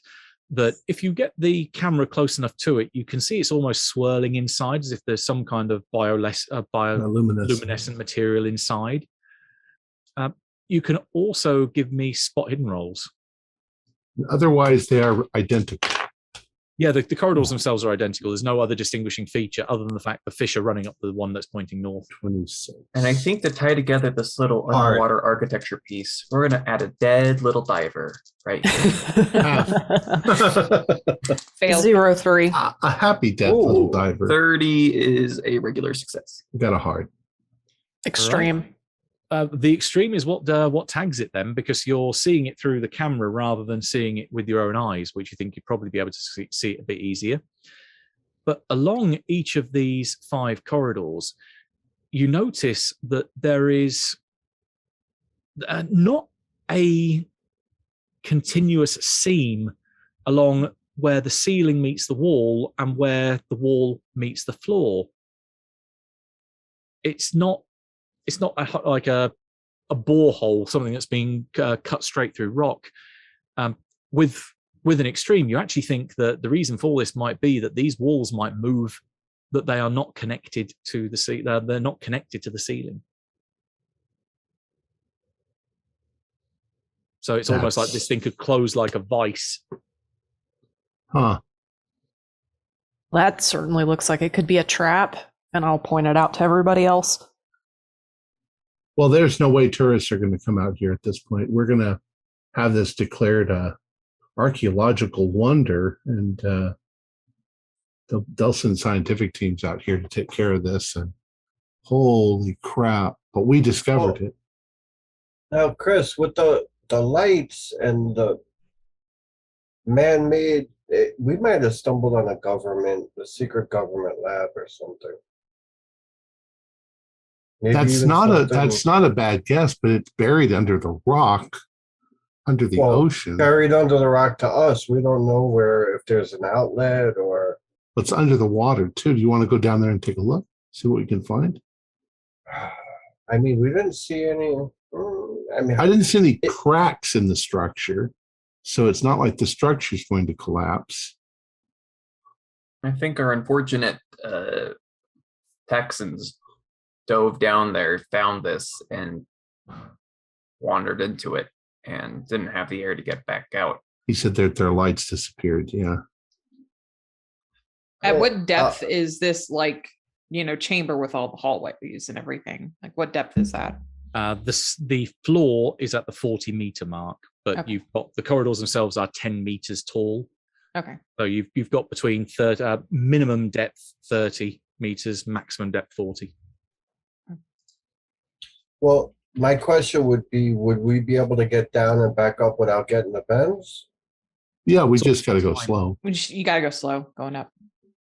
But we have rebreathers. that That's go a for me hours. question. Yeah. You're fine as long as you stop it up on your way up. Isn't it That's that you don't ever go up faster than your bubbles? You don't swim up. All I know is it's like at certain depths you just wait for several minutes while you keep a dive computer. Good ones will start timing you as soon as you hit certain depths, actually, where it's like it'll just automatically start a timer. And particularly with rebreathers as well, they keep running constant diagnostics as to what your air consumption is, and that they kind of tailor your TTS, your time to surface, by your own biology. So it's down to your own body as to how you can cope coming up. Nice. But with all of this unfamiliarity, we should probably plan for like half of our oxygen. You don't want to get caught and run out of your air. You want to give yourself enough time that you're there, but then enough time to turn around and come back. Do we have survey lights that we can take down and put down there so that we don't have to keep walking around with lights? Yeah, that definitely sounds reasonable. Okay, cool. So minus with the craft going down there and looking, minus all the ins and outs and pulling it, how long did it take for it to get down the hole and into the octagon chamber? Not that long, probably as long as it took you to have your discussion. All right, 10 minutes. Okay. Yeah. Okay. Yeah. That's enough time. And the rebreathers give us 2 hours? A couple of hours at least. Easily 2 hours. Oh, Probably so Can be up let's to go. can be up to 4. 4 is pushing it though. We shouldn't. We should be cautious. Yeah, there's no reason to take any kind of risks. That's where you really You don't want to make end up a like the mistake. Texans. Yeah. They could I have. think we need to put and if we. I'm just thinking ahead. If we end up in that chamber, we should probably have some kind of mark and then lines going out so we can follow it back. You don't want to get lost in a cave system. It's deadly. Deadly. So can we drop a buoy above it and a line? Yes. And we'll swim down with it? Yeah. Okay. Dive lines are quite common. Yeah. I've never been diving. No, that's fine. It's a good question. Well, I am almost too excited to dive, but I'm also very excited to dive.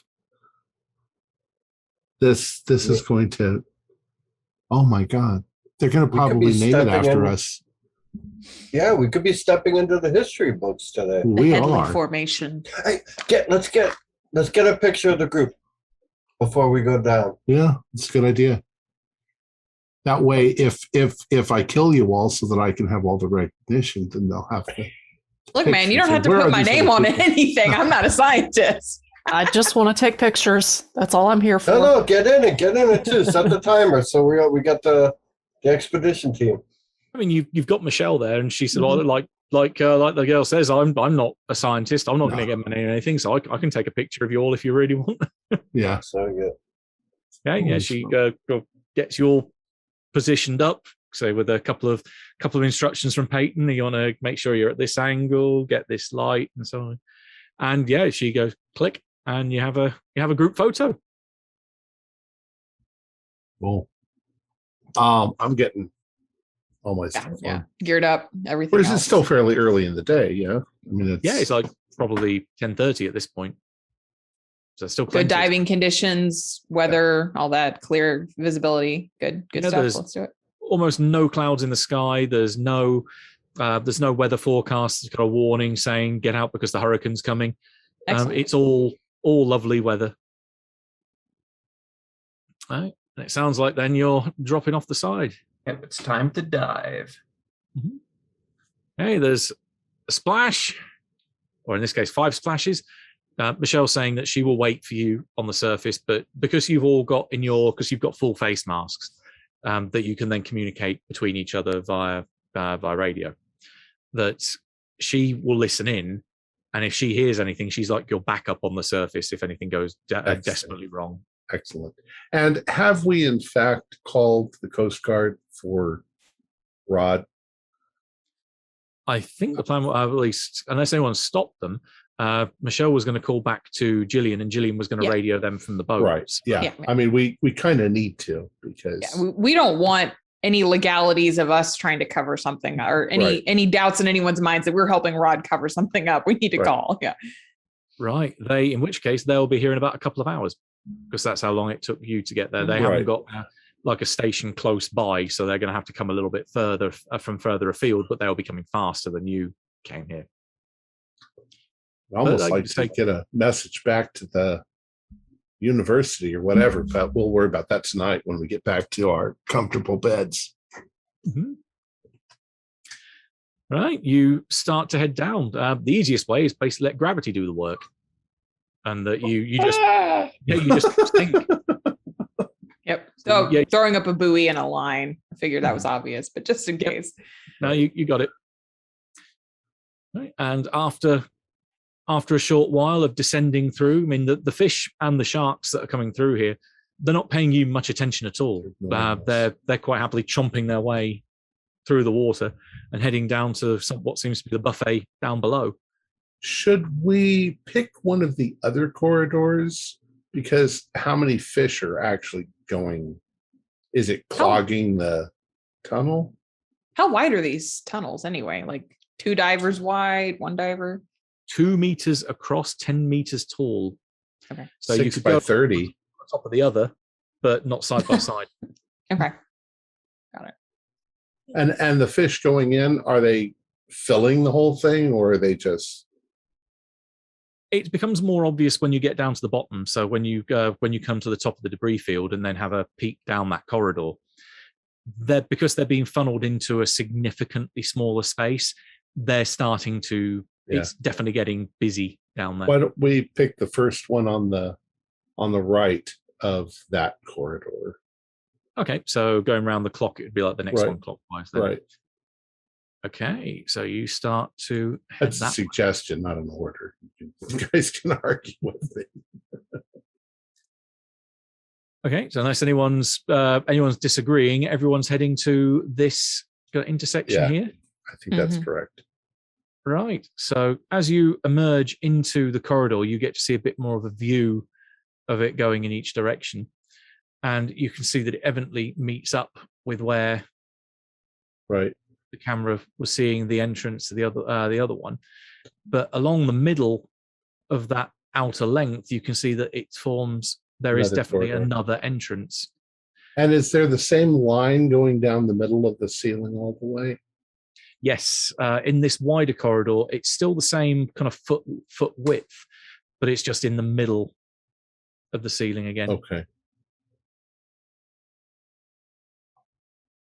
Yeah, and then you've got this room here, which, as you're right on the doorstep, you can see into.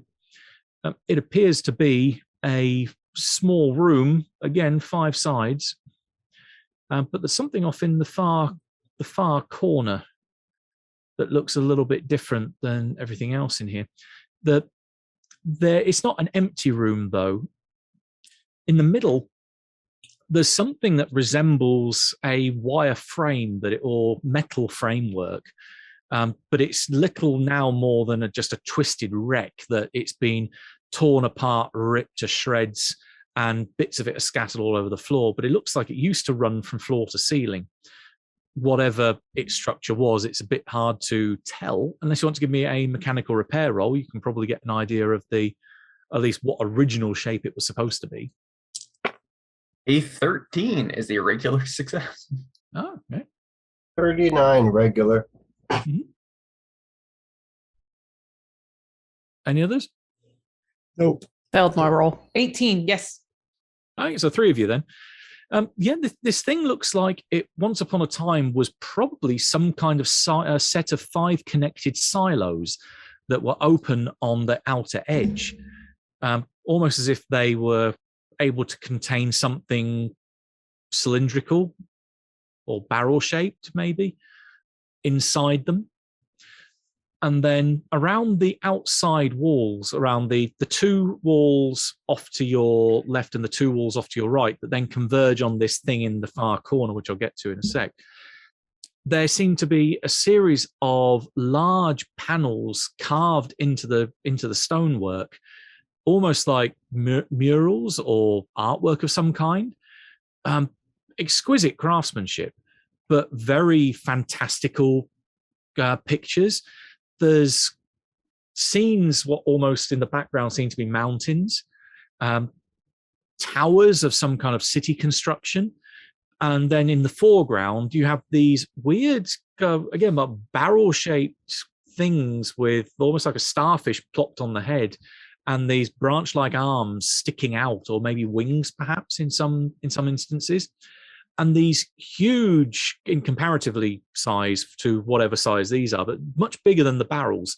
These kind of blobs that have lots of slits and circles in them, as if they were maybe eyes or mouths, that seem to be rearing up and leaning over the barrel-shaped, these barrel-shaped things.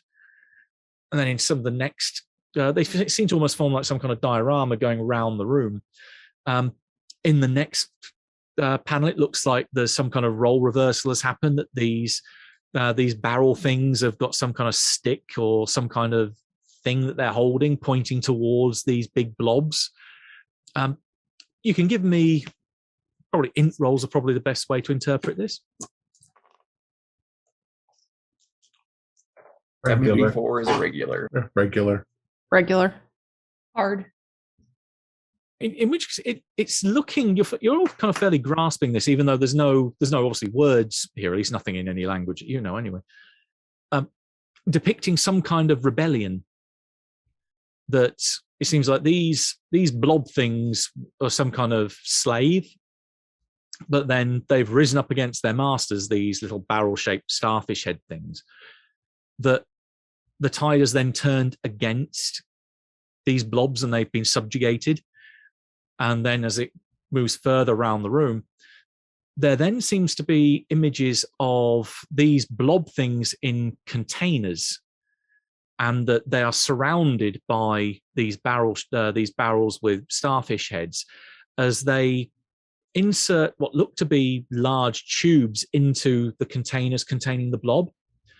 And then the very last main slab diorama almost looks like a harmonious scene where you have these blob things building vast cities across what look to be a representation of the globe, while their masters sit back in apparent either contemplation or relaxation.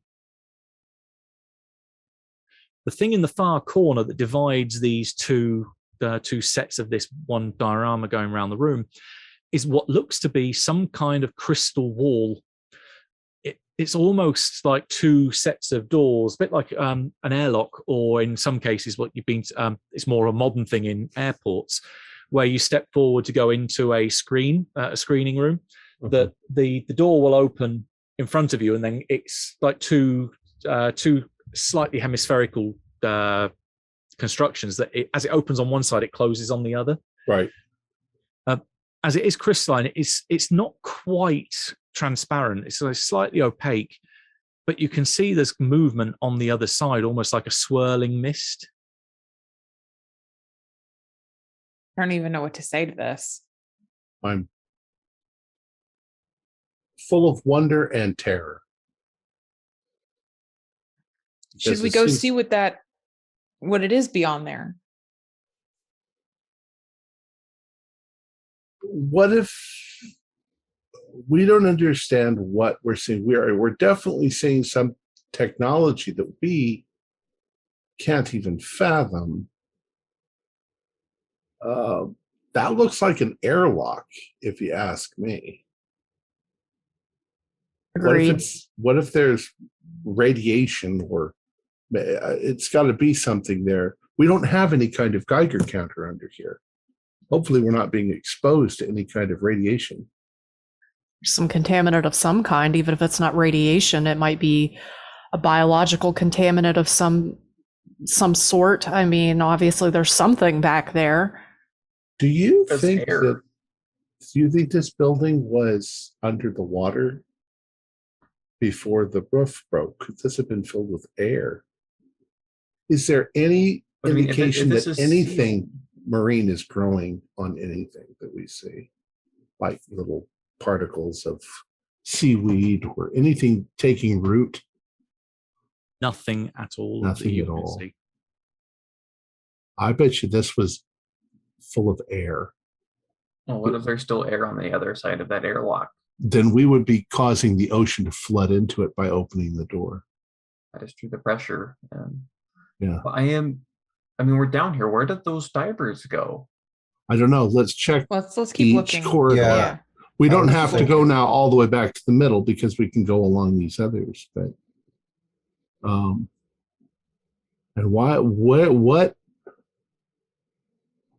what if the reason why the fish are going to that one is because that is open and that's some sort of nutrient that's leaking into the water? Maybe the Texans opened the doors in that chamber room. Maybe it's, I mean, we have no way of knowing any of this. I am completely, but remember that movie, Alien. Don't stick your head up near a pod of any kind. If I see a giant egg, I won't stick my face in it. What do you think of these? Now, there was some indication in the Antarctica thing that they had found marine specimens that looked like, I think Lindenbrook had described them as sea cucumbers, but large. Well, I don't know anything about that. Well, they kind of look like sea cucumbers, wearing starfish on their heads. It is a bit of a.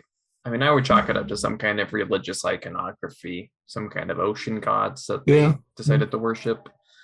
Paige, can you tell how these were carved or what tools were used? Are they painted or are they bas relief? Bas relief. Yeah. Latter. Bas relief.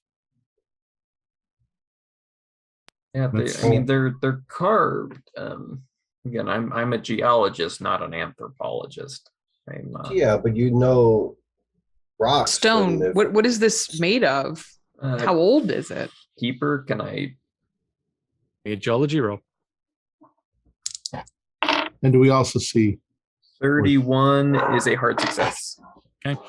This definitely looks like it's predominantly limestone, which correlates with the normal bedrock of this part of the ocean. But it's somehow been altered on a fundamental level. This is almost like limestone plus. Something has been added to it, which has strengthened it, but you're not exactly sure what.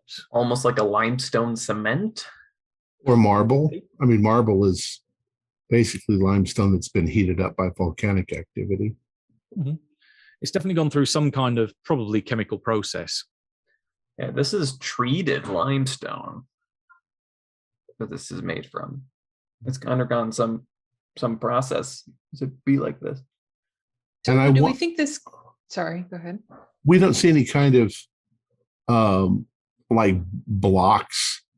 It's smooth, except for the central seam that you mentioned. Completely smooth. Here you can see that the ceiling does meet the walls. So this is complete. It's only that those central 5 blocks, you think, given how that they don't meet the ceiling, you think they probably could move and form like a vice that shuts off all the corridors at the same time. I see. This place, it's almost like it was fabricated. I was just they about made this to, limestone mixture and poured it into a mold. I was just about to ask, could this be modern? The airlocks, could this be something that has been built recently and then sunk here or something? Well, how old Can is I the make an stone? engineering roll to assess it? You can definitely give that a roll, yeah. Could it be melted out of the rock? 28 out of 80. So hard only. Chris kind of almost beat you to the punch. You think that this has definitely had some kind of machine work where it's probably melted the rock around it and then treated the surfaces that are left and shaped it like putty. But again, this is beyond human technology. You're getting the basic idea of how it could be constructed, but you don't know how the actual way it was done. You all getting the X-Files vibe that we've discovered aliens? At least I wasn't the first to say it, but I've been thinking that since we came down. Yeah. Well, let's keep going. I mean, I am just I just want to. I know it's not our job, but I just want to know what happened to the Texans. They got to be there Just somewhere. be careful. Let's all Yes. be careful. Extreme careful. Let's make sure we stay together. Are you following through with Chris's idea of going round Clockwise. and basically Yeah. doing Yeah. a circuit?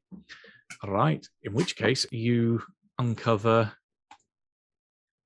that there are 5 of these rooms that go off the circular, we'll call it circular, but pentagonal corridor that surrounds the chamber that you came in through. And each one of these 5 chambers also has what looks like this kind of airlock structure on the far side of it.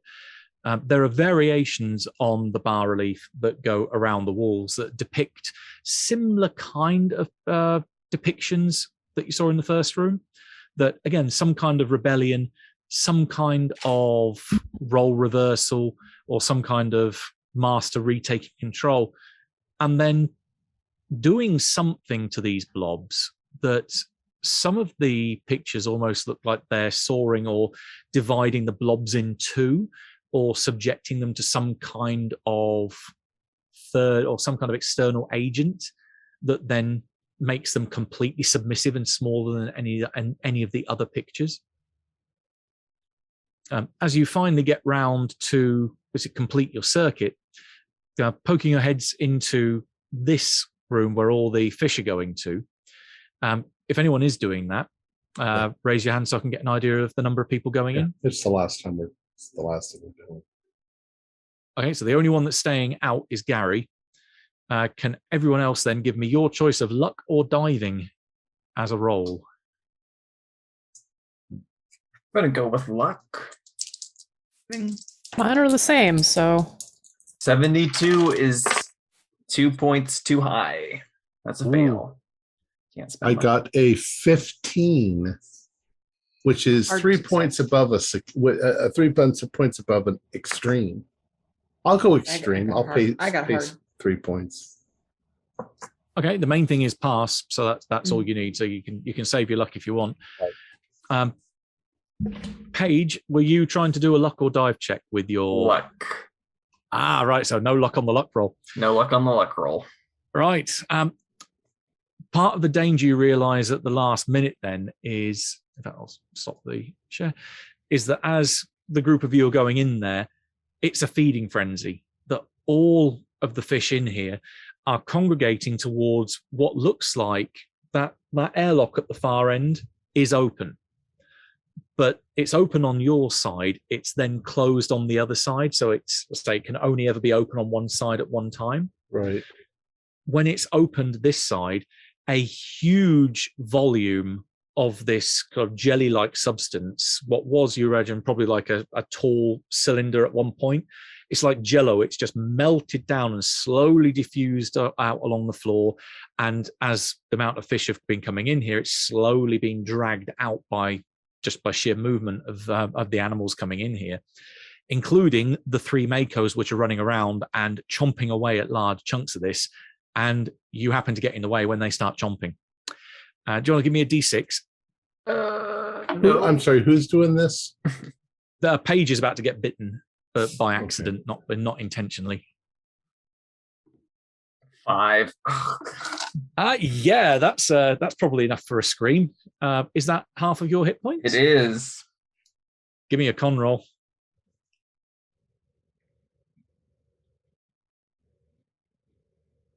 Uh, 15 is a hard success.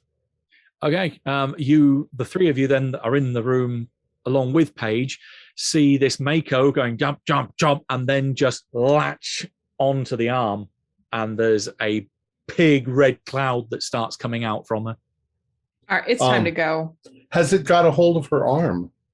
No, it purely bites, and then you It can tell it's doesn't- evidently not interested. It's more interested in this stuff in the room, so it just Okay. swims off. But damage is done. Well, I mean, I am screaming and Paige, we need to go. flailing about. Yeah, we need to go. Get her out of here. Right, Gary, can you give me a spot hidden roll? As you're the one that's not in there. I was thinking about the sharks. That's why I didn't go in there. 36. What is it? Spot hidden? Yep. 6 points shy of a heart if the luck will help. If you want to spend it. Yeah, I'll spend it. I haven't spent any. Okay. You're definitely, as you say about sharks, you're pulling back a bit and giving them room, especially as there are a few swimming down here. And one of them swims past you and goes down one of the side corridors off this inner ring. And you get to see a bit more detail of what's down there. On each side of the arterial corridor leading like to the next level or the next segment of this construct, you can see there are windows that look out into something.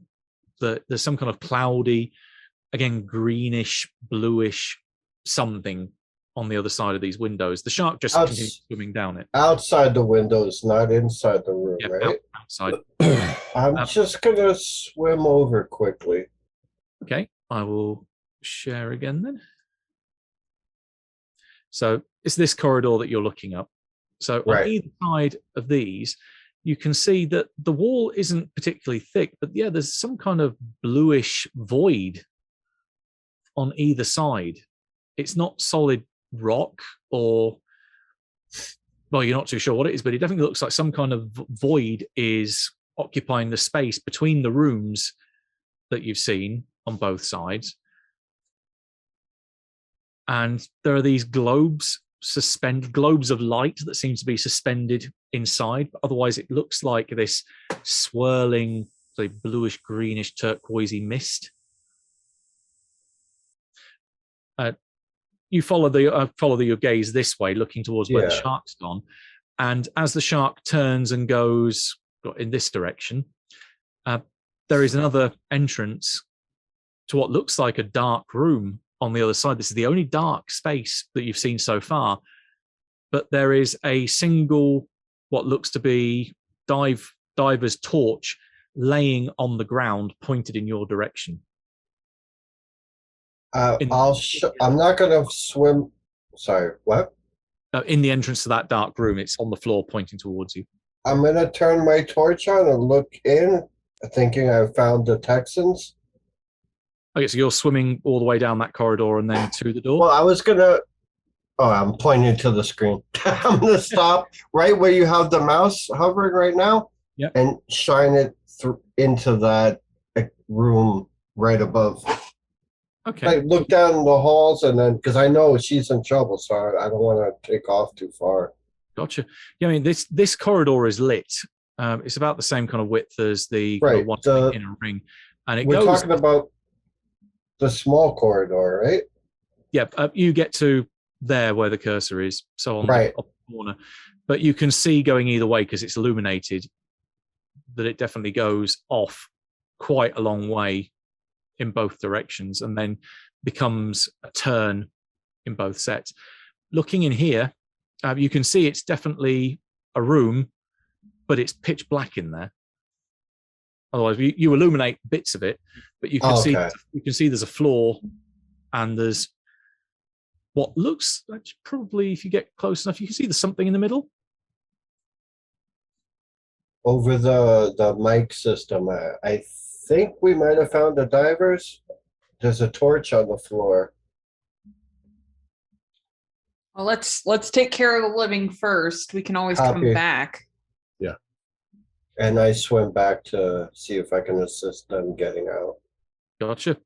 Right, you head back, and between the five of you, you can get back to the middle room without any issue. It's not like Paige is bleeding out, just that Right. that's evidently going to be a few scars. How are you But feeling, after- Paige? I'm going to shock on us. Do you want to go up? to the boat. We got to go up. Okay.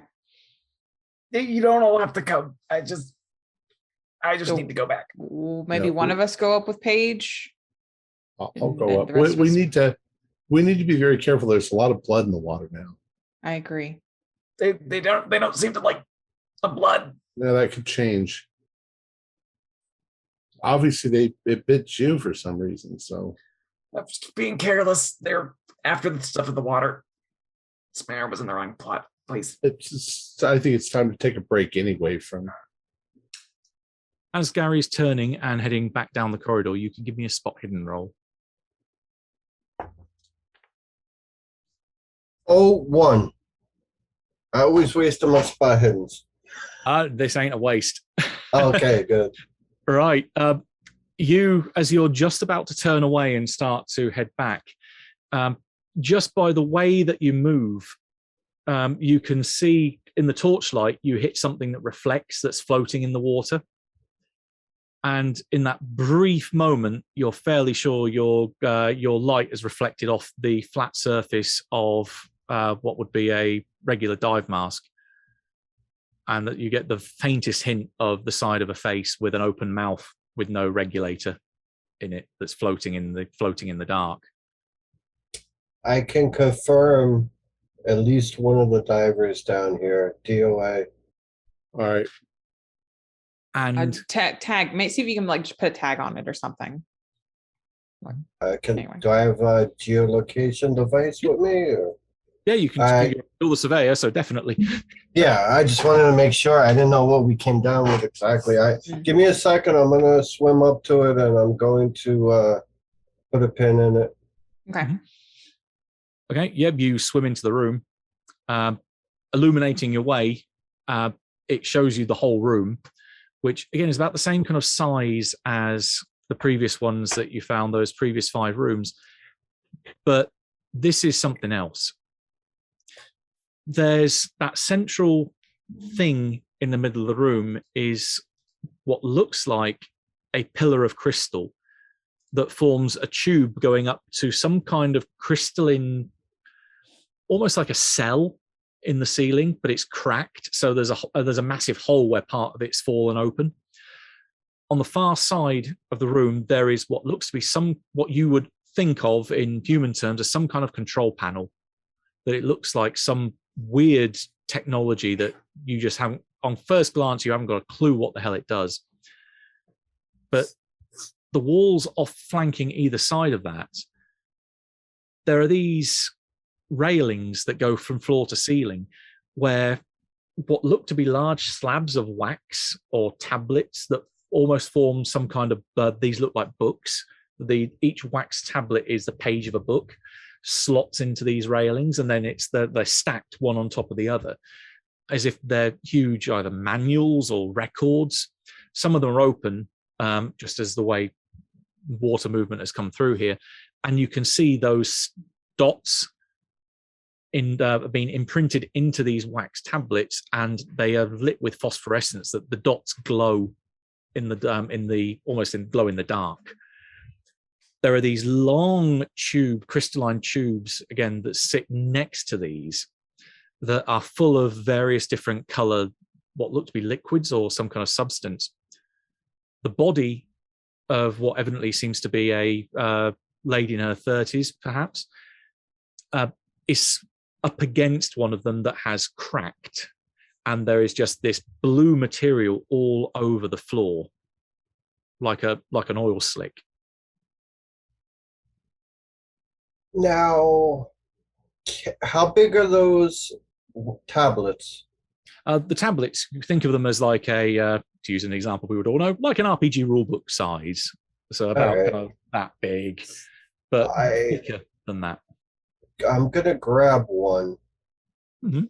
hit the geolocate button, slip it under my arm, and then swim back to the group.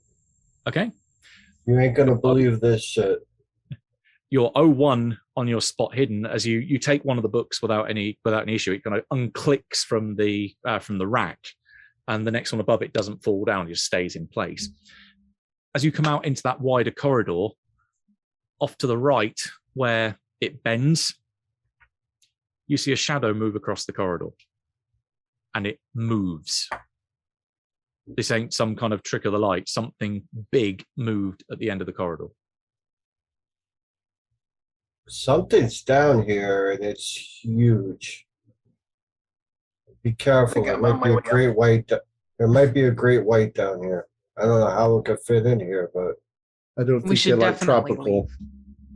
waters there. Cold water. Let's get out. Yes, we should go. Okay. There's two groups here. So I'm going to say Chris, Courtney, Paige, and Peyton are one group, and Gary, you're a group of one. Can I have group luck rolls from both groups? So Gary, it's you, but then for everyone else, it's whoever has the lowest luck. I have 70 luck. I have 65. 50. Ooh, All right, Peyton. 50% chance. 19. Woohoo! You're fine for the minute. Bye, Gary. 39 out of 60. Hmm? 39 out of 60. You're both fine. So as you get back to that inner ring, you meet back up and then head back towards that central chamber. And from there, it's a slow ascent to the surface. All right. All right. So when we break the surface, I'll yell over towards Michelle. I'd say, Paige was bitten by a shark. You got to get her out of the water and back to the ship. Mm-hmm. Yeah, she says, I heard on the intercom. So she is ready there with a first aid kit to at least get bandages in place. Does anyone else want to try first aid, or are you going to leave it to her? Do first aid, actually. Pretty good at it. Let me have a look at it, Paige. Oh, I'm rolling really well tonight. That's a hard success. Yeah.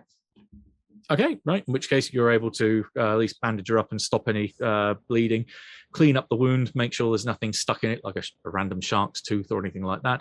Mhm. Recover 1 hit point. I'm now back above half.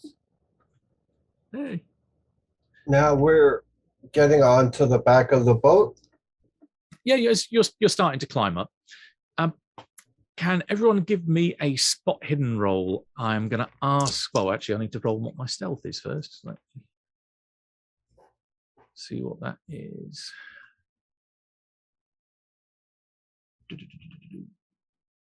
So skills. No, I put it here somewhere. Hard success. Ah, there we go. Hard success. Typically, my dice, the first time I need to roll and I fail. Another critical failure. I'm enamored by this book. I rolled a 99. Oh yeah, you're looking at this thing. It's definitely some kind of, it's wax, but it's been waterproofed with some kind of material, and then these dots have been positioned in it. They're all aligned to the right, which implies that this thing is read from right to left. But yeah, this is some kind of document. Did anyone else succeed? Because all you need is a regular success at this point. Hard. I did. Okay. As you are getting back onto the tender and starting to take off the rebreathers, presumably,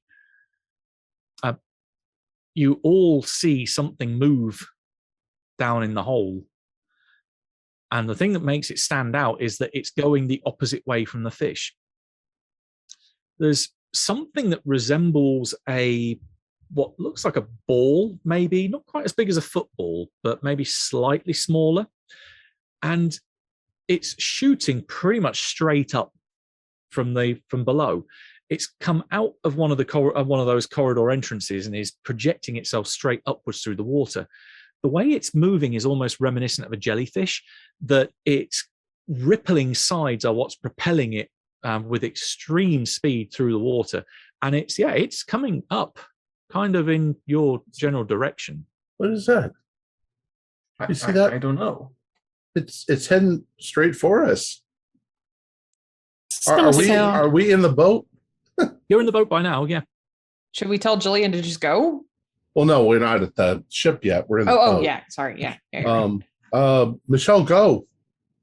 All right, she guns the motor and starts heading off. Who would like to Goodbye, roll Rod. her pilot boat skill, unless anyone wants to jump in and take over? I have a 40 pilot boat. 60. Ooh. Okay, I've got a 50. She's definitely not as good as any of you. Yeah. I don't know how we're going. All right, Courtney. Move, Michelle. I'm going to grab a rescue hold of one of the diver. boomsticks. I'm going to spin luck. I'm going to spin luck. Yeah, grab a boomstick. I think you make a regular success. Yes. Yeah. This thing then, as you move within a boat with a motorboat faster than it does. Mm-hmm. You zoom out of the way and across out from the hole, going back in the direction of the Griffin. Anyone looking behind and trying to see where this thing comes out of, as you get as you lose sight of it for a second just as you move out of the hole, but then you see it emerge over the rim of the hole and then leap out of the water. But it's not leaping towards you guys anymore as you're out of the way. It leaps towards the orca. And this thing, say about the size of a football, just flies in an arc over the boat. And as you, from your distance, you see it land pretty much square in the face of Rod that's still sat on his boat. There's a muffled scream and he hits the deck, and at that point goes out of sight. What do you do? It got Rod. Should we go help Rod? Help him how? We don't even know what just happened. Kill that thing? I don't know. This is aliens. There's got to be aliens. Isn't the Coast Guard coming? Don't think Rod's gonna live to see the Coast Guard. You saw what happened. Well, we have our bang sticks. I have a rifle on the boat. Yeah. We do have weapons, yes. Let's go see if the fish got it. Rod. Yeah. Yeah. All right, I'll divert to the orca. But we're all in agreement that that's probably not something we've ever seen before. Look at this. There's a library of them down there. More dots. This It's is books. going to sound very weird, you guys, but based on the murals, do you think maybe that's one of those blob creatures that's displayed in the murals? But I mean, that would mean those cucumber starfish things are fairly tiny then. There was no way to really judge the size. Mm-mm. Although in the Possible. stories from Antarctica, they were 7 to 8 to 9 feet tall. But Then the blob things would be much bigger than yeah, that. this is something else. The murals showed it being divided, though. And think about the thing we looked at out of the water when we pulled the jelly out of the water and examined it under the microscope.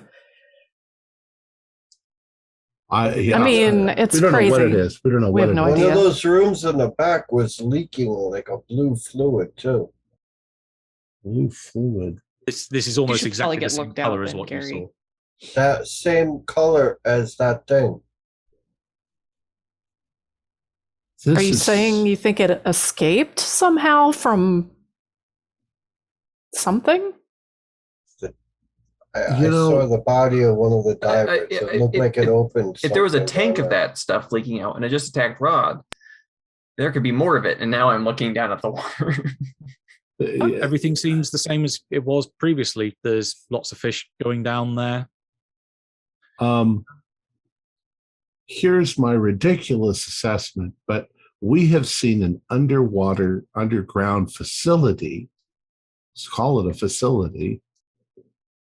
That's doing something, and was probably put there by aliens 1 million years ago.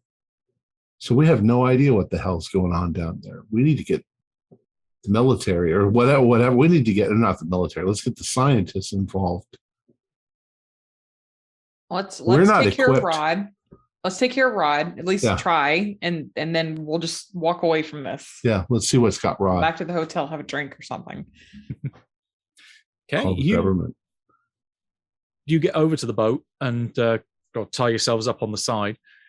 At that point, clamber on in, and he's laying down on the aft the aft deck, looking up at the sky. He's like arms out beside him. You can see his chest rising and falling, so he's breathing. And he's just laying there. There's no sign of anything on his face. Is his face wet? Maybe slightly clammy. Mm-hmm. Yeah, Look around. Look You know, around you for it. said alien, and now that's all I can think of, Chris. It went down his throat. Did you guys see that episode of the X-Files with the oil alien? Yeah. What if this is like that? I don't. I've feel like we're I've got biology. You guys have everything ready to, in case something weird happens. I'm going to put my mask on so that it can't get me. But I'm going to go over and take his pulse, Okay. see if he's responsive. Waiting back. You did say if you were looking around, anyone else that is looking around? Oh yeah. Yeah, I'm looking around, but like not near Oh yeah. Rod. My dice liked me for my opposed roll. You need an extreme. Oh, For what? Spot I him? failed. Extreme him. spot hidden. Okay, let's see. Come on. I got a 20. I will spend the 9 points of luck to make it Nope. extreme with an 11. Panicking. Is it Right, staying either which- way for me? So it sounds like it's only Paige. As say, Chris looks around, doesn't see anything, goes in to lean over the body and have a look. Well, I say body, he's laying there and he's still alive.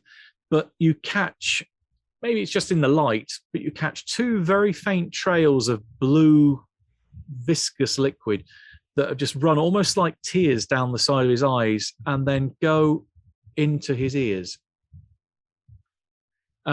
Paige, however, is kind of maybe recoiling slightly at that and catches sight of this cobalt blue blob hiding behind one of the dive tanks at the north end of the aft section of the boat. It's behind one of the dive tanks. Nobody panic. Get out of here. Let's just get the hell out of here. Yeah, let's get the fuck out of here. Yeah. Harry, just tag the boat. He's got food and stuff to survive if he wakes up. We're not just abandoning. Tag his boat and let's just leave. His eyes are wide open as he's staring at you laying on the...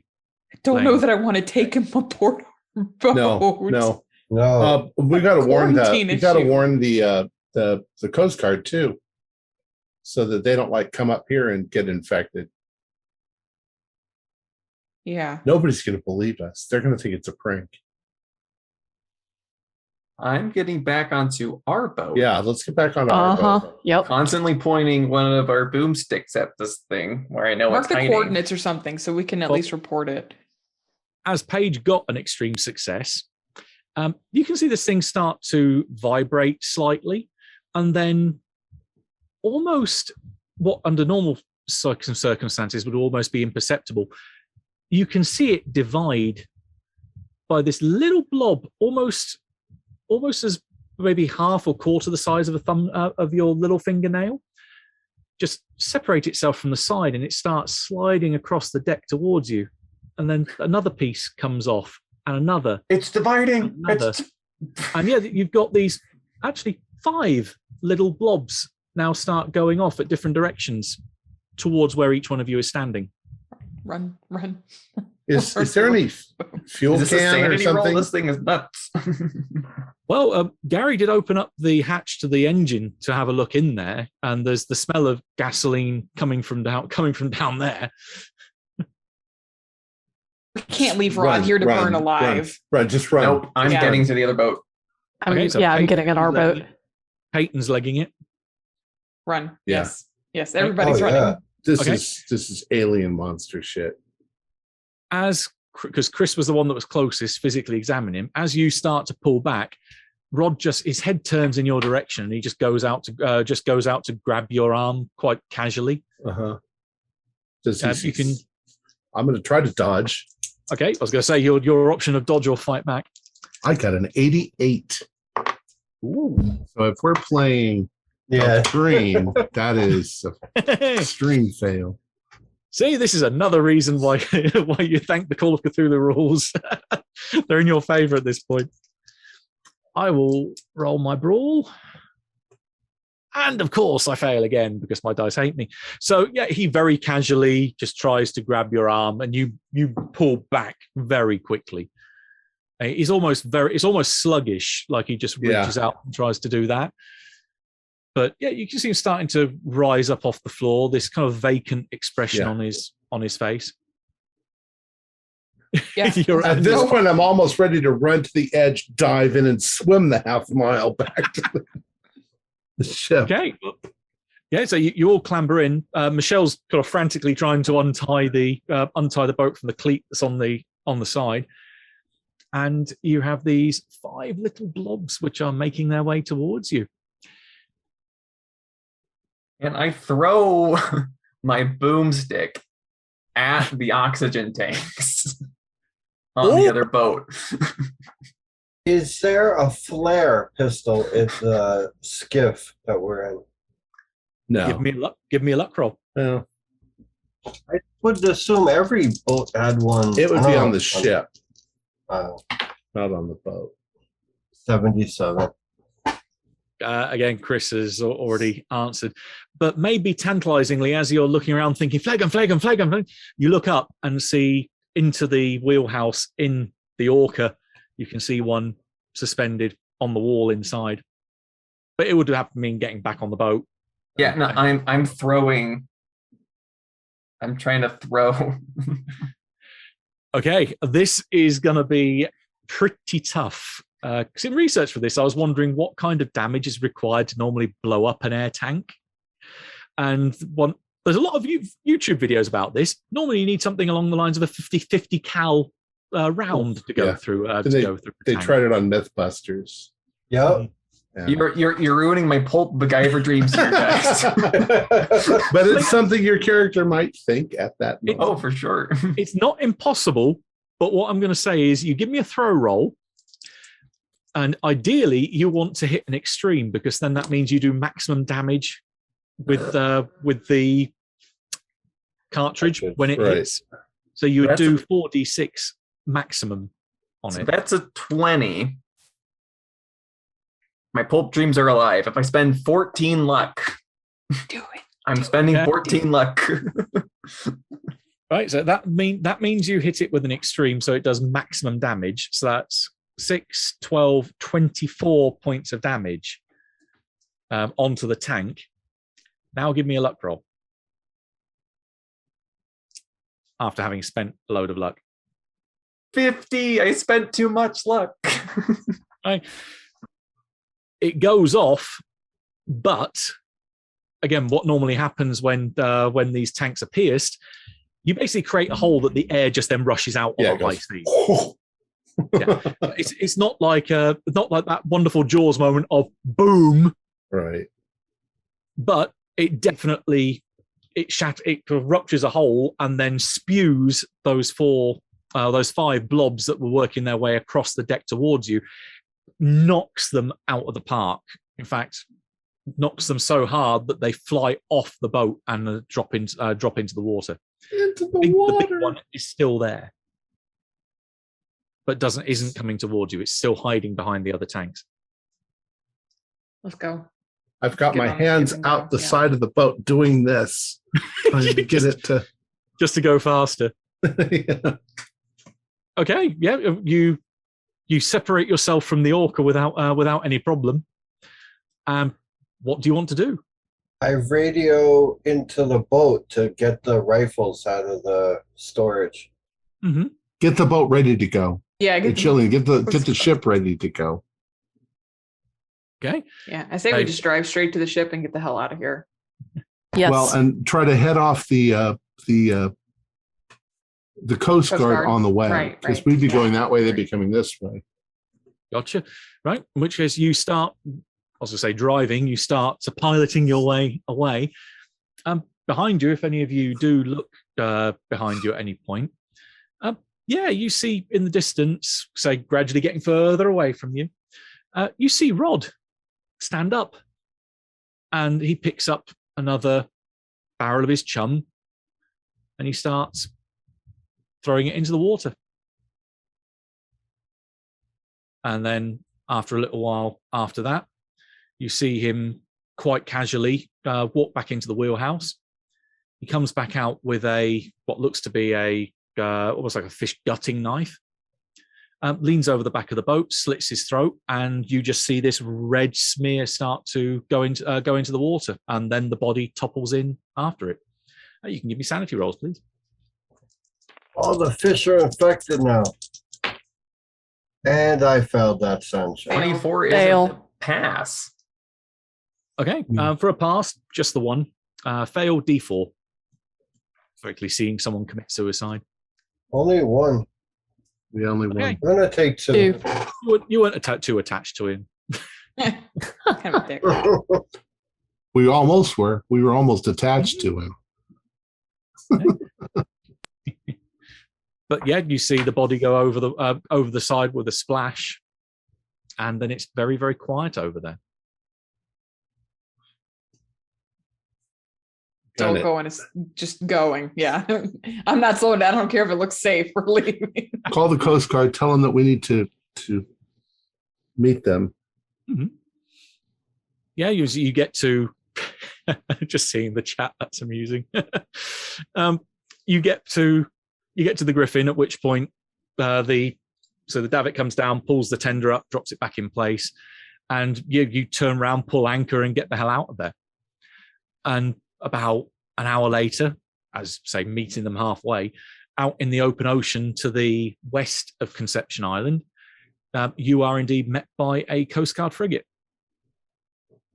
So what do you want to do? Tell them, or yes? Tell What them. do we tell them? We tell them that we were sent out to survey the hole, and there's some sort of biological thing that was released that. Don't go into too much detail. Well, this is before. I want to make sure they don't go out there. Yeah, they don't need to go out there. But see, Rod's they're going to reason that Rod was in distress and he was stuck out there. And we will just tell them that they need to get a whole bunch more people, and We're going to wind up in some government prison or something. I don't want to tell them nothing. dude, this could be something that infects the whole world. We don't know. We got to stop it. Let's tell them there's something weird going on and they can investigate it, and we go back home. And then they get infected, and they know.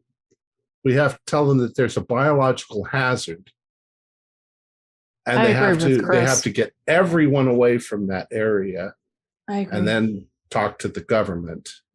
Chris is right. Who owns the Bahamas? It does have the Bahamian government. It's got their so own, Nassau is the capital. Some sort of. We'll make something up that when the hole opened, it opened up a prehistoric preserve under the ground, and that there's some sort of biological bacteria that is killing people, that can kill people. You can kill people and keep them away, and then go move to Peru, where we can get as far away from. See, now you're thinking. Okay, so you're effectively leaving it in the hands of the authorities by the sound of it. I think so. We'll go back there. Right. We'll move on a couple of days then. So as you get back to the mainland, there's obviously Gillian's a little bit kind of wants to know what the hell happened on the way out there. Michelle kind of explains bits of it from what she knows on the way back home. Roger's going like, oh great, one of the best fishing sites around, and now I'm not going to be able to go there with some weird bio contaminant whatever is hanging around there. So he's a bit morose, but the others are still, they don't know what the hell to make of this. But your contact at the tourist board is saying, is recommending, well, stay in the area for a little bit just in case it gets cleared up, and we can send you back in again if you're interested. Are people getting the hell even off Long Island, or are you Not interested. Sorry. I live in the Bahamas, so I'm kind of. Actually, from the little bits and things that I believe and know, I'd probably go back to the USA and talk to somebody in the government. Mm-hmm. I probably get grabbed by Delta Green, and I tell them what the hell's going on. Okay, so Chris is running to the US. Gary's probably going back to Nassau, because it's home effectively. Courtney? This was more of a job for me. Like, I didn't have much of an academic interest in it. So if there's nobody to like escort, I'm like, well, this job done for me. So I'm headed back. Unless they ask me if they were to say we're sending another group of researchers down there, will you escort them? I actually probably would. It's a job. And like none of it made sense to me. I'm like logicking it in my head, like I was probably some kind of sunken construction or something. So I am going to spend a couple days poring over that book. Well, we'll get a roll for that in a sec. We'll get a roll for that in a sec. Paige? I've learned one thing this trip, and that's a shark bites hurt like hell. So I'm probably just going to go back with Courtney and enjoy a couple of drinks and trying to forget about all of this. Just wait for it all to blow over. It's fine. Peyton? I'm going to turn over all the photography to the government. And then I'm also going to go home to Nassau and try to pretend like nothing weird happened. Everything we just overreacted. There was nothing strange there. It was just exactly what we said it was, some sort of a biological contaminant. Okay. So within a few days, nothing hits the media. There's no report of a blue hole. There's no report of anything odd happening there. In fact, the only real thing that comes up in any of the media, if you pay close attention to it, is that a Coast Guard ship was reported missing in that area. And that then a week after that, there are photos that start to appear on some local Bahamas news sites that then quickly get pulled. They don't stay around on the net too long, as photos surface of the frigate off the Conception Island wall, pretty much parked where you guys had left the Griffin, and there are bodies littered over the deck, hanging over the side of the ship. Each one looks like at least part of the head has been blown open, and there's just a large void inside, as if something hollowed out the brain. Gary, having a look over this book, you start to piece together certain bits of it. You can give me an int roll to see if you can really get into the nuts and bolts of what this thing is. 20 out of 80, so that's five shy of an extreme. I'll spend the luck. You spend the 5 points. Through lots of trial and error and comparative summing up of what does this symbol looks like this. So if this was a word, is this some kind of structure of how this thing is? What's your chemistry score like? Chemistry, no. I have physics, engineering, computers, electronics. You're getting the general gist of it, but you haven't got the skill to be able to dive deeper into it. But this looks like some kind of manual or some kind of a log of tests that have been done regarding biological warfare. You have some kind of almost like a roadmap of how to make a bioweapon. This is what this book is documenting. But it's not meant to be used on people. It's meant to be used on something else.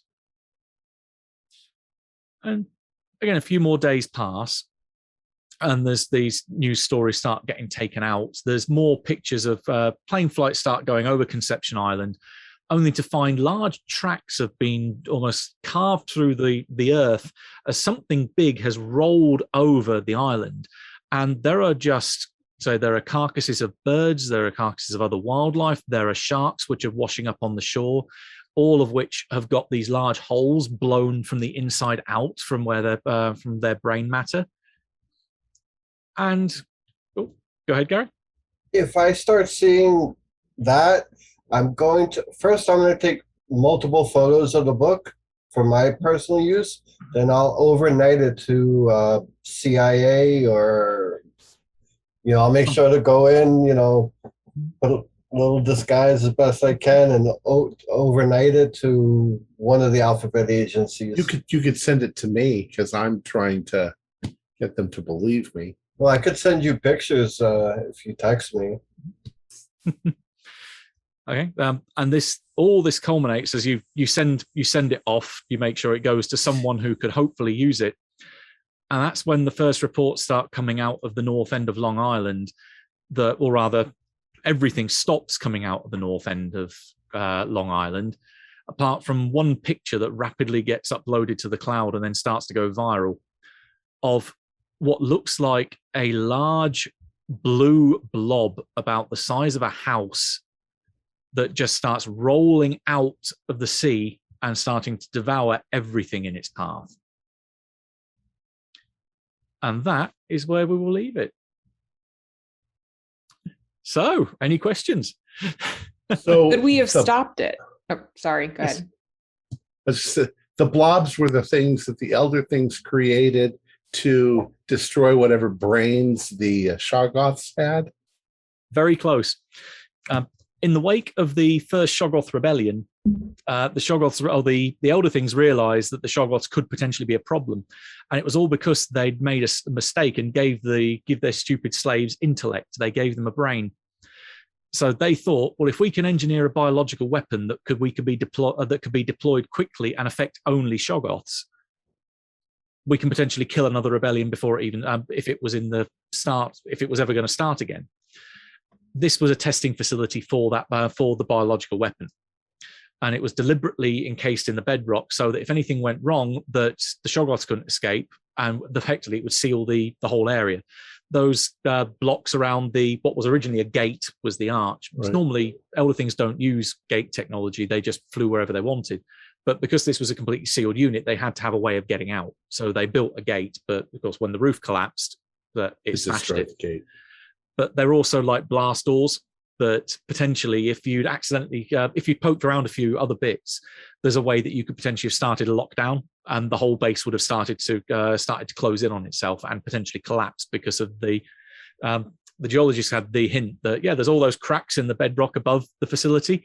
You have something big rumbling down there, and the whole place starts to vibrate. It could just collapse in on you if you accidentally started a lockdown. One of their Shoggoths got loose. When there was a flaw in the crystal cell of the lab. That was the last room that Gary went into, was one of the labs. And this thing ran amok. It killed all the elder things inside before they could get out. And it was left in the dark with this huge storehouse of bio-warfare material waiting to be let loose. It had like one intelligence. It had the most minimal part of a brain left. But say this vast storehouse of stuff left down there. The two Texans went around down there. The little shadow that you saw, or the big shadow you saw moving, that was the Shoggoth, still down there after a few millennia, or say a few million years, that had been surviving off the self-replicating food source, and basically it was just an eating machine. It had no intellect. It had nothing apart from just the drive of food, hunger, eat. But you passed your luck roll, so it didn't take any attention in you and didn't kind of try to head you off as you tried to leave the facility. The body in the room, she had run in there after seeing her partner devoured by the Shoggoth. There's a nice little homage to Jaws in there, that there is the remains of his scuba equipment still suspended in there, which if you used, say, either the bang stick or a spear gun, you could potentially blow the tank up from the inside because it's weakened so much, and that would potentially explode like a balloon and kill the Shoggoth. In playtest, I got someone that rolled no one with a spear gun and killed it in one hit. It was anticlimactic. The body of the wife, she basically swam into the dark room. In the dark, become very easily disorientated, smashed into one of the containers of the bioweapon, and she got contaminated with it. Because it was still in development, it reacts very differently to a human brain, or particularly human brain matter, which is what it's designed to target, is the brain. It consumes the brain and turns it into something that's very much like a proto-Shoggoth. So that blue blob that you saw was originally hiding in her skull, waiting for you to recover the body and bring it to the surface. But when Gary turned away, it went, I'm not going to get out of here unless I get out of here myself. So it followed you out. And of course, when you got out of the way, it jumps on the boat, puts a little portion of it inside Rod's head, and then hides. If you'd Pages, you'd seen it. If you'd thrown the bang stick at it and successfully hit, you could have killed it outright, because this thing it's so weak. Well, in its starting form, you just get one hit point and you kill it. But you targeted the air tank and let it survive. It separates itself off and it starts feeding on all the brains of all the sharks. It's got Rod's brain, so it's doubled in size already, and it just starts consuming all the wildlife around it if you let it loose. And so by running away, you didn't stop it, and it just starts consuming everything. It consumes all the brains of the the Coast Guard when they turn up, and it just starts exponentially growing and growing and growing. And yeah, you have a massive killer shoggoth that's running around this part of the Bahamas, eating everything in its path. And we've destroyed the world. Oh, they're not that powerful, but it's definitely, this region had just become this lifeless waste, because it'll eventually go back into the sea and start to just eat more of what it finds down there before it eventually turns its attention to the land again.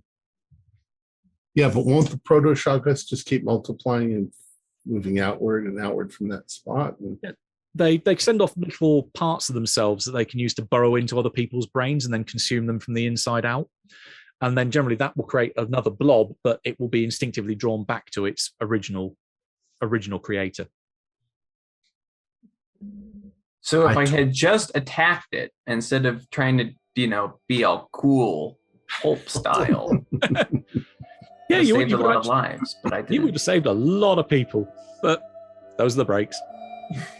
Our players included Morgan Llewellyn, Holly Buteau, Lindsay Thompson, Jason Melanchuk, and myself, with Matthew Sanderson as the keeper of the secrets. We have a Discord server where you can chat with our other members. You can set up private games, and you can learn the finer arts of gameplay and game mastering. There's a link below. We provide audio-only versions of our shows free for you to download from Podbean or iTunes. If you'd like to help support our show, please visit our Patreon account. Just $1 a month helps us a lot. Like, share, and subscribe to our channel, and punch the bell icon for updates on our latest shows. And leave us some comments. We enjoy reading them and answering any questions you might have. This is Tom Rayleigh, together with all the members of our gaming club, inviting you to journey with us once again into the darkness for another adventure into the universe of H.P. Lovecraft and the Call of Cthulhu role-playing game. Until next time, good luck and good gaming.